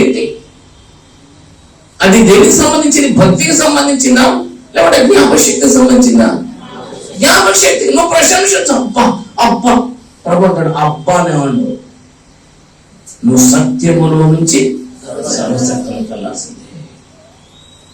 నేను వెళితేనే ఆదరణకర్త వస్తాడు. ఆయన 3 విషయాలు, సత్యము నుండి సర్వసత్యంలోకి నడిపిస్తాడు, పరిశుద్ధత నుంచి అతి పరిశుద్ధతలోకి తీసుకెళ్తాడు, మహిమ నుండి అధిక మహిమలోకి తీసుకెళ్తాడు. మోషే గురించి చెప్పాను ప్రారంభంలో. మోషేకి మహిమ ఉందా, అధిక మహిమ ఉందా? మోషేకి మహిమ ఉంది కనుక అది ఏమైంది? తగ్గిపోయింది, తక్కువ వచ్చింది. పౌలు అంటాడు, మనం అధిక మహిమను పొందినప్పుడు ఆ మహిమ ఏం కాదు, తగ్గదు. మోషే ముఖం మీద మహిమ ఏమైందండి? తగ్గిపోయిందా, నిలిచిందా? అది తగ్గిపోయే మహిమ. కానీ ఇప్పుడు పొందే మహిమ ఎప్పుడు తగ్గని మహిమ. మన ముఖాలు ప్రభు యేసుక్రీస్తు వచ్చినప్పుడు ఈ పిచ్చి పిచ్చి ముఖాలు, ఎడ్డేడు ముఖాలు, చదువురాని ముఖాలు, ఈ పిచ్చి పిచ్చి ముఖాలు చిగేలు మెరుస్తాయి. ఆ మహిమ ఎంతకాలం తగ్గిపోద్ది? ఎంతకాలం తగ్గిపోద్దండి? అది అన్నదికి తగ్గదు. మనం సత్యం దగ్గర ఆగితే సరిపోదండి. మనం సత్యం నుండి సర్వసత్యంలోకి నడవాలంటే మనలను సర్వసత్యములోకి నడిపించే వారు ఎవరు? పరిశుద్ధాత్మ. యేసుక్రీస్తు ప్రభు అక్కడికి ఎందుకు వెళ్ళిపోయాడు? అక్కడికి ఆయన వెళ్ళిపోయింది ఎందుకని అంటే ఆయనని ఇక్కడికి పంపించడానికి. ఆయన ఇక్కడికి పంపించకపోతే నేను కొన్ని సింపుల్గా అర్థమేటట్టు చెప్తాను. యేసుక్రీస్తు ప్రభు సర్వసత్యం చెప్తే ఆయన గురించి ఆయన డబ్బా కొట్టుకున్నట్టు. పరిశుద్ధాత్మ దేవుడు వచ్చేసి చెప్పే సర్వసత్యం ఎవరి గురించి? యేసు గురించి. అందుకని ఆ మాట గురించి 14వ వచనం చెప్పాడు. 13వ వచనం చివరిలో 16వ అధ్యాయం 13వ వచనంలో ఆయన అనగా సత్యస్వరూపైన ఆత్మ వచ్చినప్పుడు మిమ్మల్ని సర్వసత్యంలోనికి నడిపించడం. తర్వాత ఆయన తనంతట తానే ఏమి బోధింపక వాటిని కాదు, వేటిని వినునో వాటిని బోధించి సంభవింపబో సంగతులను మీకు తెలియజేయును. ఆయన నా వాటిలోనివి తీసుకొని మీకు తెలియజేయను గనుక నన్ను మహిమపరచండి. ఎవరు మహిమపరుస్తాడు అంటే దేవుళ్ళనా పరిశుద్ధాత్మ దేవుడు వచ్చి ఏం చేస్తాడంటే యేసులో నిన్ను లీనం చేసేస్తాడు. అదే యేసు ఇక్కడ ఉంటే ఆయన డబ్బా ఆయన గుర్తుకోవాల్సి వస్తుంది. ఆయన అంటాడు, నేను నా మహిమను వెతకటానికి ఇక్కడికి. పరిశుద్ధాత్మ దేవుడు ఈ భూలోకానికి రాకముందు ఉన్నటువంటిది ఒకటి ధర్మశాస్త్రం, 2 సత్యం. చెప్పండి, పరిశుద్ధాత్మ దేవుడు ఈ భూలోకానికి రాకముందు ఉన్నదేంటండి? ధర్మశాస్త్రం, సత్యం. ధర్మశాస్త్రం సంపూర్ణంగా చేసిందా? ధర్మశాస్త్రం సంపూర్ణులుగా చేసిందా మనుషుల్ని? చేసిందా? చేయలేదు. ధర్మశాస్త్రం సంపూర్ణులుగా చేస్తే ఇక మళ్ళీ ఇంకొకటి అవసరం లేదు. ధర్మశాస్త్రం సంపూర్ణులుగా చేయలేదు. సత్యమైనటువంటి యేసు వచ్చాడు. యేసు వచ్చి ఏం చేశాడు? ధర్మశాస్త్రం ప్రవక్తల యొక్క సారాన్ని తీసుకొని సత్యమును బోధించాడు. సత్యమును బోధించాడు. సత్యమును బోధించి ప్రభు వెళ్ళిపోయాడు. ఆయన పరిశుద్ధాత్మను పంపించాడు. ఇప్పుడు పరిశుద్ధాత్మ దేవుడు ఏం చేస్తాడంటే ఇంకా గ్రేడ్ ని పెంచాడు. ఎక్కడ నడిపించాడు? సర్వసత్యం నడిపించాడు. ఇదంతా సిద్ధపాటు. ఎందుకంటే మనం పెళ్లి చేసుకోబోయేటువంటి వరుడు, పెళ్లి కుమారుడు అంత పరిశుద్ధుడు. ఆయన చీప్ క్వాలిటీ ఏదో సరిపోదు. ఈ అమ్మాయి, ఈ భక్తి సరిపోదు. ఎవరు పడితే వాళ్ళని ఆయన చేసుకోడు. ఆయన సంఘం ఎలా సిద్ధపరచుకోవాలని, ఎలా సిద్ధపరచడానికి ఆత్మను పంపించాడో తెలుసా యేసయ్య? సంఘం ఎలా సిద్ధపరచాలని ఎఫెసీయులకు రాసిన పత్రిక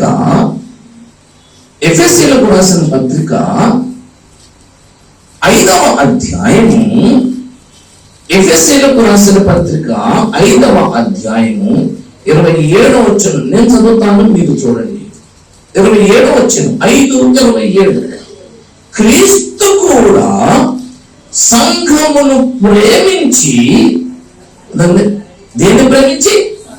క్రీస్తు కూడా సంఘాన్ని ప్రేమించి అది కలంకమైనను మృతైనను అట్టిది మరి ఏదైనను లేక. ఏముండదు? కలంకమైన ఉండదు, మృతైన ఉండదు. సంఘానికి కలంకమైనను మృతైనను లేక అది ఉండొద్దు. మన ఎలా ఉండాలి? చూడండి, పరిశుద్ధమైనది గాను నిర్దోషమైనది గాను మహిమ గల సంఘంగా దానిని తన ఎదుట నిలబెట్టుకోవాలనుకున్నాడు. నాకు చూడండి, ఇది ఉండొద్దు, ఇది ఉండాలి. ఏది ఉండొద్దు? ఏది ఉండదు అమ్మా? కలంకం ఉండొద్దు, ముడతం. కలంకం అంటే మురికి, ముడత అంటే ముడతలు. మనం కూడా ఉతుకుతామండి, ముడత పోద్దా, మురికి పోద్దా? మీకు అది కూడా తెలవట్లేదా? మనం వస్త్రాలు ఉతుకుతామండి, ముడతలు పోతే మురికి పోద్దా? మురికి పోతే చాలా, మురికి పోతే చాలా. మళ్ళీ ఏం పోవాలి? ముడత కూడా పోవాలి, ముడత కూడా పోవాలి. నేను వ్యభిచారం చేయకపోతే చాలా, నేను చుట్టూ తాకపోతే చాలా, నేను సావదాకపోతే చాలా చాలా. దేవుళ్ళరా, పాపం ఉండొద్దు, లోపం ఉండొద్దు. ముడత అంటే లోపం, ముడత అంటే లోపం, మురికి అంటే పాపం. అట్లాంటి భార్య కోసం చూస్తాడు ఆయన. చీపు క్వాలిటీ కాదు, ఎందుకంటే ఆ వరుడు చీపు వరుడు కాడు. దేవుని యొక్క వాక్యం ఎరిగినటువంటి వాడిగా చెప్తున్నాను. దేవుళ్ళరా, 100 పాలలో 375% నరకానికి, ఒక్క 25% నిత్య జీవులకి. నేనేదో ఎస్టిమేషన్ ఏం చెప్పట్లేదు, యేసుప్రభువే చెప్పాడు. కొన్ని విత్తనాలు నేల మీద పడ్డాయి, వాడు నరకానికి ఫట్ కదా. కొన్ని విత్తనాలు 3 పడ్డాయి, వాడు కాడికి నరకం ఫట్. 2 బాలు 50% అయిపోయింది. కొన్ని విత్తనాలు వాడెక్కడికి నరకం. ఎంత అయింది? 75%. ఇంకెంత ఉంది? కొన్ని విత్తనాలు ఎక్కడ పడ్డాయి? చెత్త సరుకుని దిగుమతి చేస్తున్నారండి పాస్టర్లు. నాకు ఎవరన్నా అసూయ లేదు, వాళ్ళ బోధన మీద, వాళ్ళ ప్రవర్తన మీద నాకు అసూయ. నేనైనా అంతే. ఇంత ప్రసంగం చేశానని, ఇంత చేశానని ఒకేలా కొడుక వచ్చేయడన్నా కొడుకు అంటాడా? అంటాడా? కలంకం ఉండొద్దు, కలంకం ఉండొద్దు, ముడత ఉండొద్దు. మళ్ళీ ఏముండాలి? పరిశుద్ధత, నిర్దోషత్వం ఉండదు, మహిమ ఉండాలి. కలంకమైనను ముడత అయినను అట్టిది మరి ఏదైనను లేక పరిశుద్ధమైనది గాను నిర్దోషమైనది గాను మహిమ గల సంఘముగా దానిని తన ఎదుట నిలవబెట్టుకొనవలెనని వాక్యము చేత ఉదక స్నానముతో దానిని పవిత్రపరచి పరిశుద్ధ పరచుటకై దాని కొరకు తను తాను అప్పగించుకున్నాడు. ఇప్పుడు చెప్పండి, ఎందుకు అప్పగించుకున్నాడు? పరిశుద్ధపరచి పవిత్రపరచి కలంకం ముడత లేకుండా చేయాలని అప్పగించుకున్నాడా? లేదా ఆ మతం నుంచి ఈ మతంలోకి వస్తే అయిపోద్దా? చెప్పలేండి. ఆ మతం నుంచి ఈ మతంలోకి వస్తే అయిపోద్దా? ఉరిగిపోతే అయిపోద్దా? చర్చికి పోతే అయిపోద్దా? ఫైర్ ఇన్స్ట్రుమెంట్స్ అందులో మనసే ఉండదు. ఇట్లా ఉంటుంది ఒక అమ్మాయి,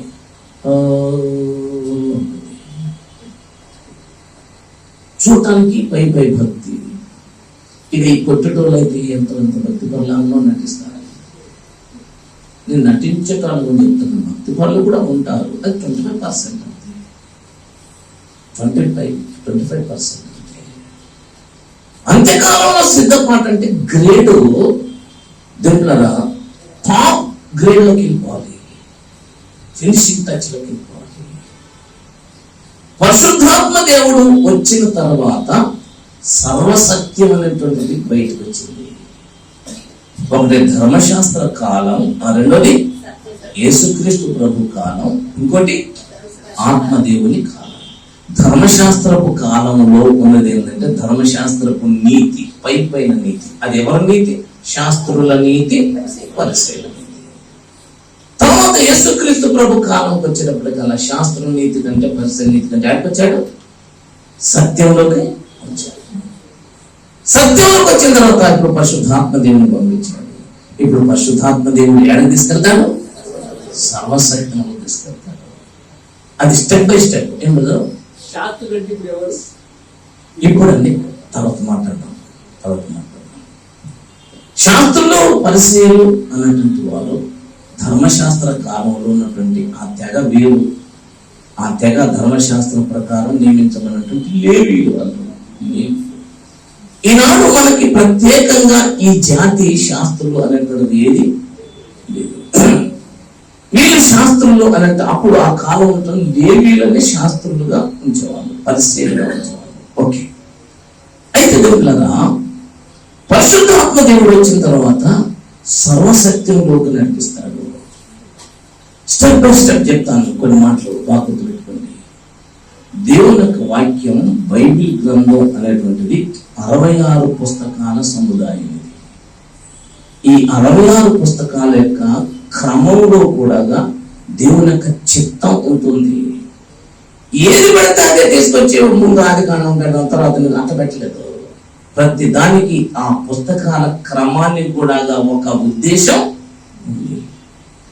దేవుళ్ళగా యేసుక్రీస్తు ప్రభు యొక్క కార్యములను గురించి, యేసుక్రీస్తు ప్రభు యొక్క జీవితంలో గురించి ధర్మశాస్త్రంలోను, ప్రవక్తల గ్రంథాలలోను, కీర్తనలలోను ఆయనను గూర్చి వ్రాయబడినవన్నీ నెరవేరినవి అని సాక్ష్యం ఇచ్చేటివి సువార్తలు. యేసుక్రీస్తు ప్రభు యొక్క జీవిత వృత్తాంతం కాదది. యేసుక్రీస్తు ప్రభు యొక్క బయోగ్రఫీ కాదది. యేసుక్రీస్తు ప్రభు యొక్క జీవితం ధర్మశాస్త్రములోను, ప్రవక్తల గ్రంథాలలోను, తర్వాత కీర్తనల్లోనూ ఏవేవైతే వ్రాయబడ్డాయో అవన్నీ నెరవేరినవి అని నిరూపించేటివే ఏంటండి? సువార్తల తర్వాత ఉన్నటువంటి గ్రంథం ఏ గ్రంథం ఉన్నది? అపోస్తుల కార్యముల గ్రంథం అనేటువంటిది అది సంఘ నిర్మాణం. ఏ నిర్మాణం అండి? సంఘ నిర్మాణం. సంఘమునకు పునాదేసింది ఎవరండి? సంఘమునకు పునాదేసింది ఎవరు? సంఘమునకు పునాదేసింది అపోస్తులు, ప్రవక్తలు వేసిన పునాది మీద మనం కట్టబడుతున్నాం. అపోస్తలులు ప్రవక్తలు సంఘములకు పునాదేశారు. అది సంఘ నిర్మాణం. సువార్తలు యేసుక్రీస్తు ప్రభు యొక్క జీవితంలో ధర్మశాస్త్రములోను ప్రవక్తల వచనాలలోను కీర్తనల్లోనూ రాయబడినటువంటి వచనాల యొక్క నెరవేర్పుని రుజువు చేసినాయి సువార్తలు. అపోస్తుల కార్యముల గ్రంథం అనేటువంటిది సంఘ నిర్మాణం. అది సంఘ నిర్మాణం. సంఘం నిర్మించబడింది అంటే సంఘం ఆవిష్కరించబడింది, సంఘం పుట్టింది. ఇప్పుడు పుట్టిన సంఘం ఏం కావాలండి? అంతకంతకి అలా ఎదగటం కోసమే దేవుడు ఏం చేశాడట? కొందరిని అపోస్తులను గాను, కొందరిని ప్రవక్తలను గాను, కొందరిని స్వార్థికులను గాను, కొందరిని కాపులు గాను, కొందరిని బోధకులు గాను నియమించారు. ఎఫెసీయులకు రాసిన పత్రిక 4వ అధ్యాయము 13వ వచనం. 4:13 పరిశుద్ధులు సంపూర్ణులగునట్లు. ఆ మాట చూడండి. ఎవరు వారు? ఎవరన్నారు? పరిశుద్ధులే, కానీ ఎవరు కాదు? సంపూర్ణులు అంటే పరిశుద్ధ దగ్గర ఆగిపోతే సరిపోతా? చెప్పలేంటండి. పరిశుద్ధులు అయితే సరిపోతుందా? ఆయన మనలను పరిశుద్ధులుగా చేశాడు, ఆయన నామమందరి విశ్వాసం మూలంగా. కానీ అది సరిపోదు. It's not enough. పరిశుద్ధులు ఇప్పుడు ఏం కావాలి? పరిశుద్ధులు సంపూర్ణులగునట్లు క్రీస్తు శరీరం క్షేమాభివృద్ధి చెందుటకును పరిచర్య ధర్మం జరుగుటకును ఆయన అంటే దేవుడు కొందరిని అపోస్తులను గాను, కొందరిని ప్రవక్తలను గాను, కొందరిని స్వార్థికులను గాను, కొందరిని కాపులు గాను, మరి కొందరిని ఉపదేశకులను గాను నియమించాడు. ఈ 5 రకాల పరిచర్యలు, 5 రకాల వ్యక్తులు ఏం చేయాలి? ఏం చేయడానికండి? పరిశుద్ధుల్ని సంపూర్ణులుగా చేయాలి. క్రీస్తు శరీరం అంటే సంఘం క్షేమాభివృద్ధి చెందాలి, పరిచర్య ధర్మం జరగాలి. ఈ 3 పనులు చేయాలి వీళ్ళు. ఈ 3 పనులు చేయడానికి దేవుడు కొందరిని అపోస్తులను నియమించాడు, కొందరిని ప్రవక్తలను నియమించాడు, కొందరిని స్వార్థకులను నియమించాడు, కొందరిని కాపలను నియమించాడు, కొందరిని బోధకులు ఉపదేశకులను నియమించాడు. వీళ్ళు ఏం చేస్తారంటే పరిచర్య చేస్తుంటారు. ఈ అపోస్తులు ప్రవక్తలు ఏం చేశారంటే సంఘానికి పునాది వేశారు. సంఘ పునాది, సంఘ ఆవిష్కరణ. సంఘం పుట్టింది. సంఘ ఆవిష్కరణ అనేటువంటిది ఎక్కడుందని చెప్పాను? ఎక్కడుందని చెప్పానని? అపోస్తుల కార్యము. స్వార్థికులలో యేసుక్రీస్తు ప్రభు జీవితపు ప్రవచనాల నెరవేర్పు, అపోస్తుల కార్యం సంఘ నిర్మాణం అయితే, ఇక అపోస్తుల కార్యముల తర్వాత నెక్స్ట్ మనకి అపోస్తులైన పౌలు పత్రికలు ఉంటాయి. పౌలు పత్రికల తర్వాత యాకోబు పత్రిక ఉంటుంది. యాకోబు పత్రిక తర్వాత పేతురు పత్రికలు ఉంటాయి. పేతురు పత్రికల తర్వాత యోహాను పత్రికలు ఉంటాయి. యోహాను పత్రికల తర్వాత యూదా పత్రిక ఉంటుంది. యూదా పత్రిక తర్వాత యేసు ప్రభు రాసిన పత్రికలు ఉంటాయి. పత్రికలు రాసినటువంటి వాళ్ళలో కొత్త నిబంధనలో మనకి 6 రకాలైనటువంటి వ్యక్తులు ఉన్నారు. మొదటి ఎవరండి? పౌలు 14 పత్రికలు రాశాడు. హెబ్రీ పత్రికతో కలుపుకొని కొందరు హెబ్రీ పత్రిక పౌలు రాయలేదంటారు. రాశాడా రాయలేదా అన్న సంగతి తర్వాత మాట్లాడదాం. మన తెలుగు బైబిల్లోనైతే అపోస్తుడైన పౌలు హెబ్రీలకు రాసిన పత్రిక ఉంది. ఉందండి మీ బైబిల్ ఏముంది? అపోస్తుడైన పౌలు. కాబట్టి ఆ హెబ్రీ పత్రికతో కలుపుకుంటే రోమా పత్రిక నుంచి హెబ్రీలకు రాసిన పత్రిక వరకు మొత్తం 14 పత్రికలు ఉన్నాయి. రోమా పత్రిక, కొరింథీ మొదటి పత్రిక, కొరింథీ 2వ పత్రిక, గలతీ పత్రిక, ఎఫెసీ పత్రిక, ఫిలిప్పీ పత్రిక, కొలసీ పత్రిక, తెస్సలోనిక మొదటి పత్రిక, తెస్సలోనిక 2వ పత్రిక, తిమోతి మొదటి పత్రిక, తిమోతి 2వ పత్రిక, తీతు పత్రిక, ఫిలోమోనుకు రాసిన పత్రిక, తర్వాత హెబ్రీ పత్రిక. ఎన్నేనండి? ఈ 14 పత్రికలు. ఈ 14 పత్రికలను పౌలు రాశాడు. పౌలు రాసిన 14వ పత్రిక హెబ్రీ పత్రిక తర్వాత నెక్స్ట్ ఉన్నటువంటిది యాకోబు రాసిన పత్రిక. యాకోబు అంటే యేసుక్రీస్తు ప్రభు యొక్క తమ్ముడు యాకోబు రాసిన. యాకోబు రాసిన పత్రిక తర్వాత పేతురు రాసిన 2 పత్రికలు ఉంటాయి. పేతురు 2 పత్రికలు రాశాడు. మొదటి పత్రిక, 2వ పత్రిక. పేతురు రాసిన పత్రికల తర్వాత యోహాను పత్రికలు ఉంటాయి. యోహాను ఎన్ని రాశాడు? 3 పత్రికలు. మొదటి పత్రిక, 2వ పత్రిక, 3వ పత్రిక. యోహాను 3 పత్రికల తర్వాత ఉండే పత్రిక ఏది? యోధా పత్రిక. యోధా పత్రిక తర్వాత ఉన్న పత్రికలు ఎవరని చెప్పాను? యేసుక్రీస్తు ప్రభు ఎన్ని పత్రికలు రాశాడు అమ్మా? 7 పత్రికలు రాశాడు. 7 సంఘాలకు రాశాడు. 7 సంఘాలకు: ఎఫెసు, స్మరణ, పెర్గమ, తుయతైన, సార్దీసు, ఫిలదెల్ఫియా, లవోదికియా. 7 సంఘాలకు పత్రికలు రాశాడు. యోహాను చేత వ్రాయించి పంపించాడు. అయితే దేవుడా, ఇవన్నీ ఏదో ఊసుపోక అక్కడోటి పెట్టలేదు పరిశుద్ధాత్మ. మళ్ళీ మన సబ్జెక్టుకి వస్తే, ఆత్మదేవుణ్ణి యేసుక్రీస్తు ప్రభు ఎందుకు పంపించాడో సర్వసత్యంలో నడిపించడానికి. అందుకనే సర్వసత్యం అనేటువంటిది ఇక రోమా పత్రిక నుంచి ప్రారంభమైందన్నమాట. స్టార్ట్. పౌలు 14 పత్రికల యొక్క సారాన్ని ఒక మాటలో చెప్పుకోవాలంటే, పౌలు విశ్వాసమును బోధించాడు. సంఘ సంస్కర్త, సంఘాన్ని సంస్కరించి రోమన్ క్యాథలిక్ నుంచి వెలివేయబడి బయటకు వచ్చి ప్రొటెస్టాంట్ గా బయటకు వచ్చినటువంటి సంఘ సంస్కర్త ఎవరండి? Martin Luther. ఏ పాయింట్ తో బయటకు వచ్చాడు? రోమిలకు రాసిన పత్రికలో 1వ అధ్యాయంలో ఉంటుంది, నీతిమంతుడు విశ్వాస మూలముగా జీవించిన. ఆ పాయింట్ తోటి సంఘాన్ని సంస్కరించాడు. ఎవరైనా? Martin Luther. పౌలు పత్రికలు విశ్వాసమును బోధిస్తాయి. అమ్మా అయ్యా, పౌలు పత్రికలు విశ్వాసమును బోధిస్తే, పౌలు పత్రికల తర్వాత ఉన్నటువంటి పత్రిక ఎవరి పత్రిక? అది యాకోబు పత్రిక. ఏం బోధిస్తుంది తెలుసు మనకి? ఏం బోధిస్తుంది? క్రియలను బోధిస్తుంది. పౌలు విశ్వాసమును బోధిస్తే, యాకోబు క్రియలను బోధించాడు. యాకోబు క్రియలను బోధిస్తే, పేతురు నిరీక్షణను బోధించాడు. పేతురు నిరీక్షణను బోధిస్తే, యోహాను ప్రేమను బోధించాడు. చెప్పారు, ప్రేమను బోధించాడు. యోహాను ప్రేమను బోధిస్తే, యూదా అతి పరిశుద్ధత గురించి బోధించాడు. అక్కచక్క చెప్తుంది. అతి పరిశుద్ధతను బోధించాడు యూదా. అతి పరిశుద్ధత గురించి యూదా బోధిస్తే, ఇక నెక్స్ట్ యేసుక్రీస్తు ప్రభు వచ్చిన తర్వాత వీటన్నిటిని దిద్దుబాటు చేశాడు.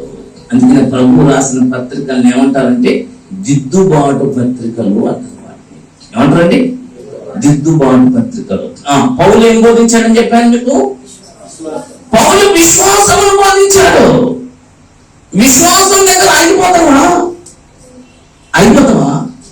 విశ్వాసము, నమ్మకం. నమ్మండి. నమ్మిన దేవుని మహిమను చూస్తారు. నమ్మితే ఆ దేవుడు నీకు మేలు చేస్తాడు. నమ్మటం నీ వల్ల అయితే సమస్తం సాధ్యం. నమ్మకం, విశ్వాసం. అక్కడే స్థాయిలో అది అనవసరమా? అవసరమా? ఎంత అవసరం? ఎంతో అవసరం. నేను డిగ్రీ చదువుతున్నాను ఇప్పుడు, కానీ అంతకుముందు నేను 1వ తరగతిలో చేరాను. 1వ తరగతిలో నాకు ఇక్కడ మా మేడం నాకు ఆలు నేర్పించారు. ఆ ఆలు 1వ తరగతి ఆలు అవసరమా? అనవసరమా? ఎంత అవసరం? అంటే డిగ్రీ చదవటానికి అంత అవసరం. అది 1వ తరగతిలో ఉన్నటువంటి ఆ ఆలు, ఈలు, ఊలు, ఏబిసిడీలు అంత చీపా? విశ్వాసం అనేటువంటిది అంత చీప్ కాదు దేవుళ్ళరా. కానీ విశ్వాసం మాత్రమే ఉంటే సరిపోదు. దయ్యములను నమ్మి వణుకుచున్నవి అంటాడు యాకోబు. ఏంటంటే విశ్వాసం సరిపోదు నాన్న, క్రియల్లోకి రావాలి. గ్రేడ్ ఏమవుతుందండి? మనం ఆడిపోతున్నాం. సత్యం నుంచి, మహిమ నుండి, పరిశుద్ధత నుంచి పెరుగుతుందా? క్రియలు లేని విశ్వాసం మృతం. ఓ అవివేకి, నాకు విశ్వాసం ఉంది అంటున్నావు, నేను క్రియలు అంటున్నాను. క్రియలు లేకుండా నీ విశ్వాసాన్ని చూపించు, నేను క్రియలతో నా విశ్వాసాన్ని చూపెడతానంటాడు యాకోబు. కానీ ఆ క్రియలతోటే మళ్ళీ సరిపోదు. నెక్స్ట్ మళ్ళీ అడిగాడండి నిరీక్షణ. పేతురు శ్రమల గురించి రాశాడు. పేతురు 2 పత్రికలు కూడా శ్రమలు వస్తాయి. శ్రమలలో మనం కృంగిపోకుండా నిరీక్షణ కలిగి ఉండాలి. ఏంటి మన నిరీక్షణ అంటే అక్కడ చెప్పాడు, మన కోసం స్వాస్థ్యం ఉంది అక్కడ. నిరీక్షణ అంటే ఏంటంటే అర్థం ఏంటి? నిరీక్షణ అంటే అర్థం ఏంటిది? నిరీక్షణ అంటే ఎదురు చూడటం.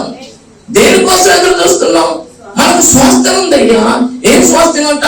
అక్షయమైనది, నిర్మలమైనది, వాడవాడనిదైన స్వాస్థ్యం ఉంది.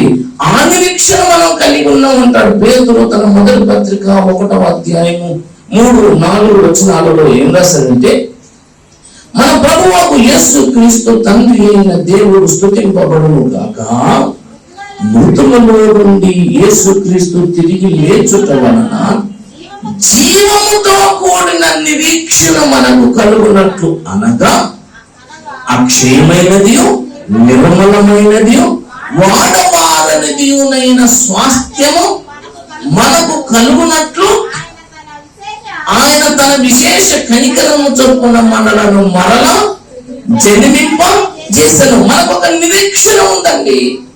మనము నిరీక్షణ గలవారమై రక్షించబడ్డాం. ఏంటి నిరీక్షణ అంటే? మనకు స్వాస్థ్యం ఉంది అక్కడ. మన పితరులంతా నిరీక్షణతో ఎదురు చూశారట. ఆ పట్టణం కొరకు ఎదురు చూశారట. ఇక్కడ మనం ఎవరో అనుకున్నారట, వాళ్ళు యాత్రికులు, పరదేశులు. మనకు అక్కడ నిరీక్షణ ఉంది, అక్కడ మనకు స్వాస్థ్యం ఉంది. ఆ స్వాస్థ్యం ఈ మామూలు స్వాస్థ్యం కాదు, అక్షయమైనది. అక్షయమైనది అంటే అర్థం ఏంటండి? అక్షయం అంటే నీకు నేను 1000 రూపాయలు ఇచ్చాను అనుకో, దాంట్లో 100 రూపాయలు ఖర్చు పెట్టావు, ఎన్ని ఉంటాయి? ఇంకా ఎన్ని ఉంటాయి? 900 ఉంటాయి. అందులో 800 ఖర్చు పెట్టావు అనుకో, ఇంకెంత ఉంటాయి? అంటే అవి అక్షయమైనవి కావు, క్షయమైపోతాను. కానీ పరలోకం స్వార్థం ఎట్లుంటదంటే, బావిలోంచి ఒక బకెట్ నుంచి బావి నుంచి బకెట్ నీళ్ళు తీసావు, మళ్ళీ ఎన్ని తగ్గుతాయండి. ఎవడుకున్నంట సముద్రం మీద కోపం వచ్చిందట. కోపం వచ్చి స్పూన్ తీసుకొని పోయినాడు, దీన్ని ఎండకు చేయాలని అని స్పూన్ తీసుకొని చిమ్ముతాడు. 2 రోజులకి అయిపోద్ది.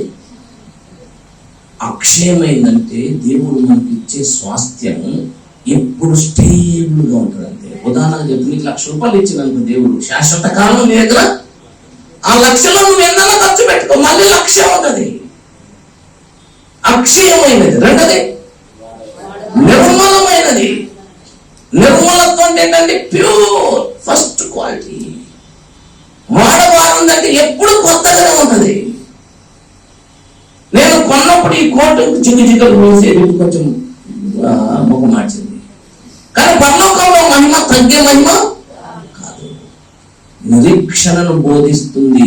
ఏం పత్రికలు? పేతురు పత్రికలు. నిరీక్షణ కలిగి ఉంటాం. ఇక పేతురు తర్వాత నెక్స్ట్ ఎవరని చెప్పానండి? యోహాను ఏం బోధించాడని చెప్పాను? ప్రేమ లేని వాడు వ్యర్థుడు అన్నాడు. ప్రేమ లేని వాడు వ్యర్థుడు. మనం ఒకరినొకరు ప్రేమించాలి. నేను కనబడే సహోదరుని ప్రేమించను, కానీ దేవుణ్ణి ప్రేమిస్తున్నానని చెప్తానంటే వాడు అబద్ధికుడు. కనబడే సహోదరుణ్ణి ప్రేమించలేని వాడు కనబడని దేవుణ్ణి ఎలా ప్రేమించగలడు? అంటే అర్థం ఏంటిది? ప్రేమించలేదు. ప్రేమను గురించి బోధిస్తుంది. ఇక ప్రేమను గురించి యోహాను బోధిస్తే, ఇక నెక్స్ట్ టైం ఎవరు? యోధ ఏం బోధించాడు? ఆయన పరిశుద్ధతను గురించి బోధించలేదు, అతి పరిశుద్ధత అన్నాడు. మనము విశ్వసించు అతి పరిశుద్ధమైన దాని మీద మిమ్మల్ని మీరు కట్టుకోండి. యూదా పత్రిక 1వ అధ్యాయం 20వ వచనం చూడండి. ప్రియులారా, మీరు విశ్వసించు అతి పరిశుద్ధమైన దాని మీద మిమ్మల్ని మీరు కట్టుకొనుచు, పరిశుద్ధాత్మలో ప్రార్థన చేయొచ్చు, నిత్య జీవార్థమైన మన ప్రభువు యేసు క్రీస్తు కనికరము కొరకు కనిపెట్టుచు దేవుని ప్రేమలో నిలుచున్నట్లు కాచుకొని ఉండండి. దేని మీద కట్టుకోవాలండి? దేని మీద అండి? దేవుని మీద టాప్ స్టేజ్కి వచ్చాం. టాప్ స్టేజ్ ఎక్కడికి వచ్చాం? అతి పరిశుద్ధం దగ్గర వచ్చాం. ఎక్కడి నుంచి మొదలు పెట్టాం?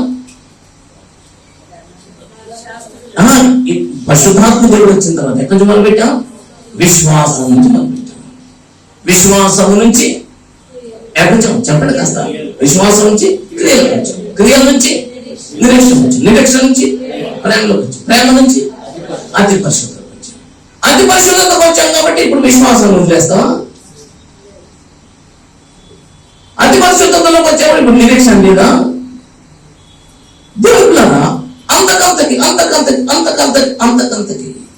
అతి పరిశుద్ధతలో అప్పుడు ప్రభు అంటాడు, కలంకమైనను మృతమైనను అడ్డిది మరి ఏది లేక పరిశుద్ధమైనది గాను నిర్దోషమైనది గాను మహిమగల సంఘముగా దానిని తన ఎదుట నిలబెట్టుకొనవలెనని.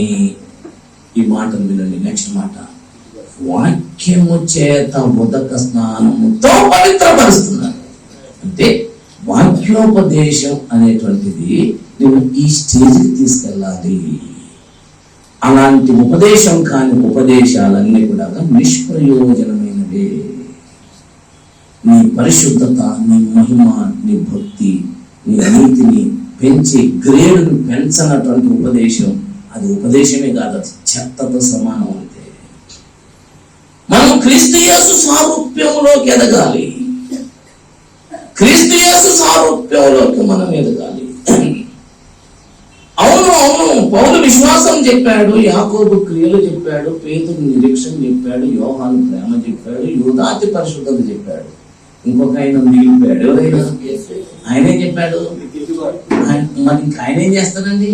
అతి పరిశుద్ధతలోకి వచ్చేసాక ఇంక ఆయన చేసేదంటే ఫినిషింగ్ టచ్. అది ఎలా అర్థం ఏంటని చెప్తాను వినండి. దేవులారా, ఎంత పౌలు పునాదేసినా, ఎంత పేతురు చెప్పినా, ఎంత యోహాను చెప్పినా, ఎంత యోధ చెప్పినా, లాస్ట్కి ఫినిషింగ్ టచ్ ఎవరు ఇవ్వాలంటే ప్రభు ఇవ్వాలి.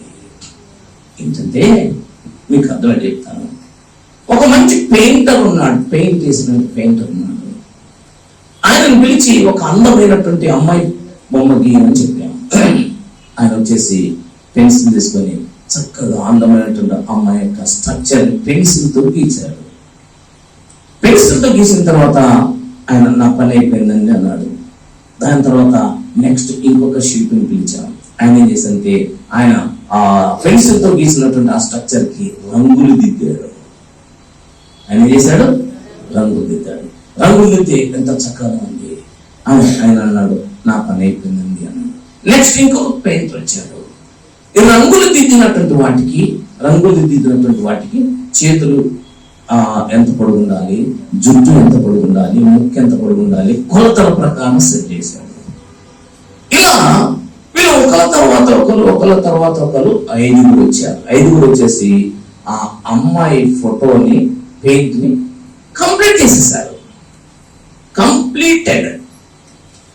అంతకుముందు అది ఏమవుతుంది? వర్కింగ్ లో ఉంది. ఇప్పుడు ఏమైపోయింది?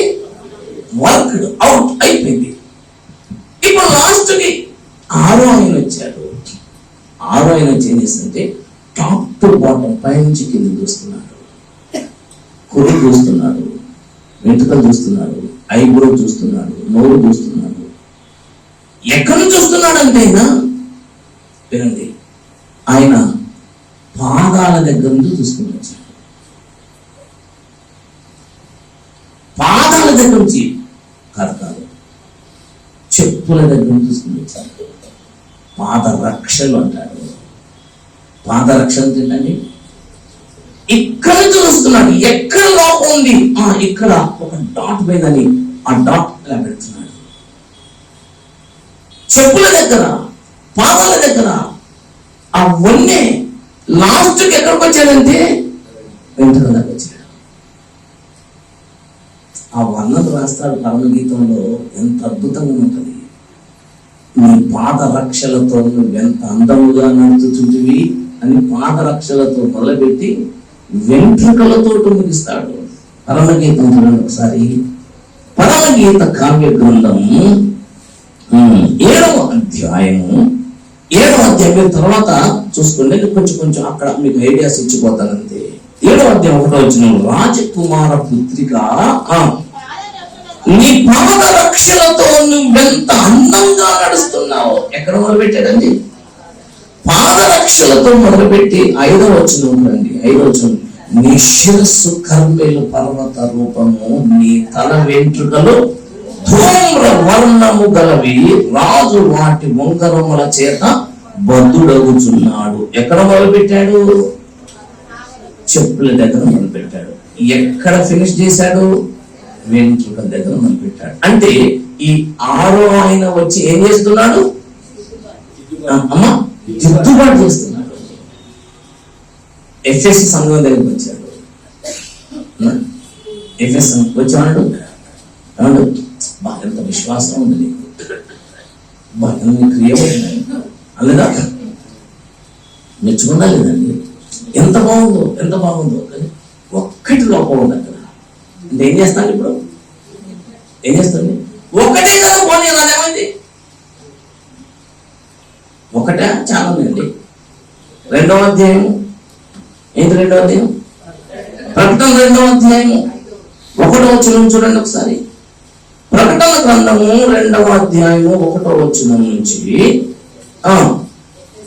ఎఫెసులో ఉన్న సంఘపు దూతకు ఇలాగ రాయును, 7 నక్షత్రములు తన కుడి చేత పట్టుకొని 7 దీపస్తంభముల మధ్య సంచరించు వాడు చెప్పు సంగతులు ఏంటంటే, నీ క్రియలు, నీ కష్టం, నీ సహనం, నీ వెలుగు, నీవు దుష్టులను సహింపలేవని, అపోస్తులను కాకయే తాము అపోస్తులను అని చెప్పుకుని వారిని పరీక్షించి వారు అబద్ధకులని నీవు కనుగొంటువని, నీవు సహనము కలిగి నా నామము నిమిత్తము భారము భరించి అలయలేదని నేను ఎరుగుతున్నాను. అంటే ఏం చూస్తున్నాడు? మొత్తం చూస్తాడా లేదా అట్లా మామూలు పైపై చూస్తాడా అని 4వ వచనంలో, అయినను ఈవెందో, అయినప్పటికీ మొదట నీకున్న ప్రేమను నీవు వదలితువని నేను నీ మీద తప్పుడు కొన్ని, నేను ఎంత చదివితే అది వింటాను. అది ఉత్తమ శ్రోతలు అంటారు. ఉత్తమ శ్రోత ఏ జీవిలో వింటాం మనం. తప్పులు కొన్ని అన్నాడా? తప్పులేదండి, ఒక్కటేగా. ఎన్నున్నాయి? ఆ తర్వాత తప్పు ఒకటి మోపవలసి ఉన్నది. నువ్వు ఏ స్థితిలో నుంచి పడిపోయినా ఒక్క తప్పు ఉంటే కూడా పడిపోయినాడేనా? పైన ఎన్నున్నాయి మంచి, ఇంకా ఒక్క తప్పు ఉంటే కూడా పడిపోయినట్టేనా? ఒక్క తప్పులో పడిపోయింది. ఎట్లుందంటే ఇక అంత కోపం ఎందుకు ఆయనకు? ఒక్కసారేనో విచారం చేసింది, ఒక్కసారికి ఎంత కోపం అంటవా? ఎంతమందిని చంపితే అంత కూడా అంటారు? 10 మందినా? నీ దగ్గర ఉంటే నీ బైబిల్ ఎక్కకపోయినా అనుకో, లేదు నీ పెన్ను ఎక్కకపోయినా అనుకో, పెన్ను ఎక్కకపోయాను నేను, అప్పుడు నన్ను దొంగడు అంటారా లేకపోతే కొంచెం మామూలు దొంగడు అంటారా? దేవుడు ఒక్కటే కదా అంటే ఆయన అంటున్నాడు, ఒక్కటి మోపవలసి ఉంది. ఏ స్థితి నుంచి పడిపోయావో అది జ్ఞాపకం చేసుకుని మారు మనసు పొంది ఆ మొదటి క్రియ చెయ్యి. అట్లా చేసి మారు మనసు పొందితేనే సరి. అంటే అర్థం ఏంటంటే, సరే అంటే నో రాజు నోము రాజు అంతే. నేను చెప్తున్నాను, సరిపోదా ఇది?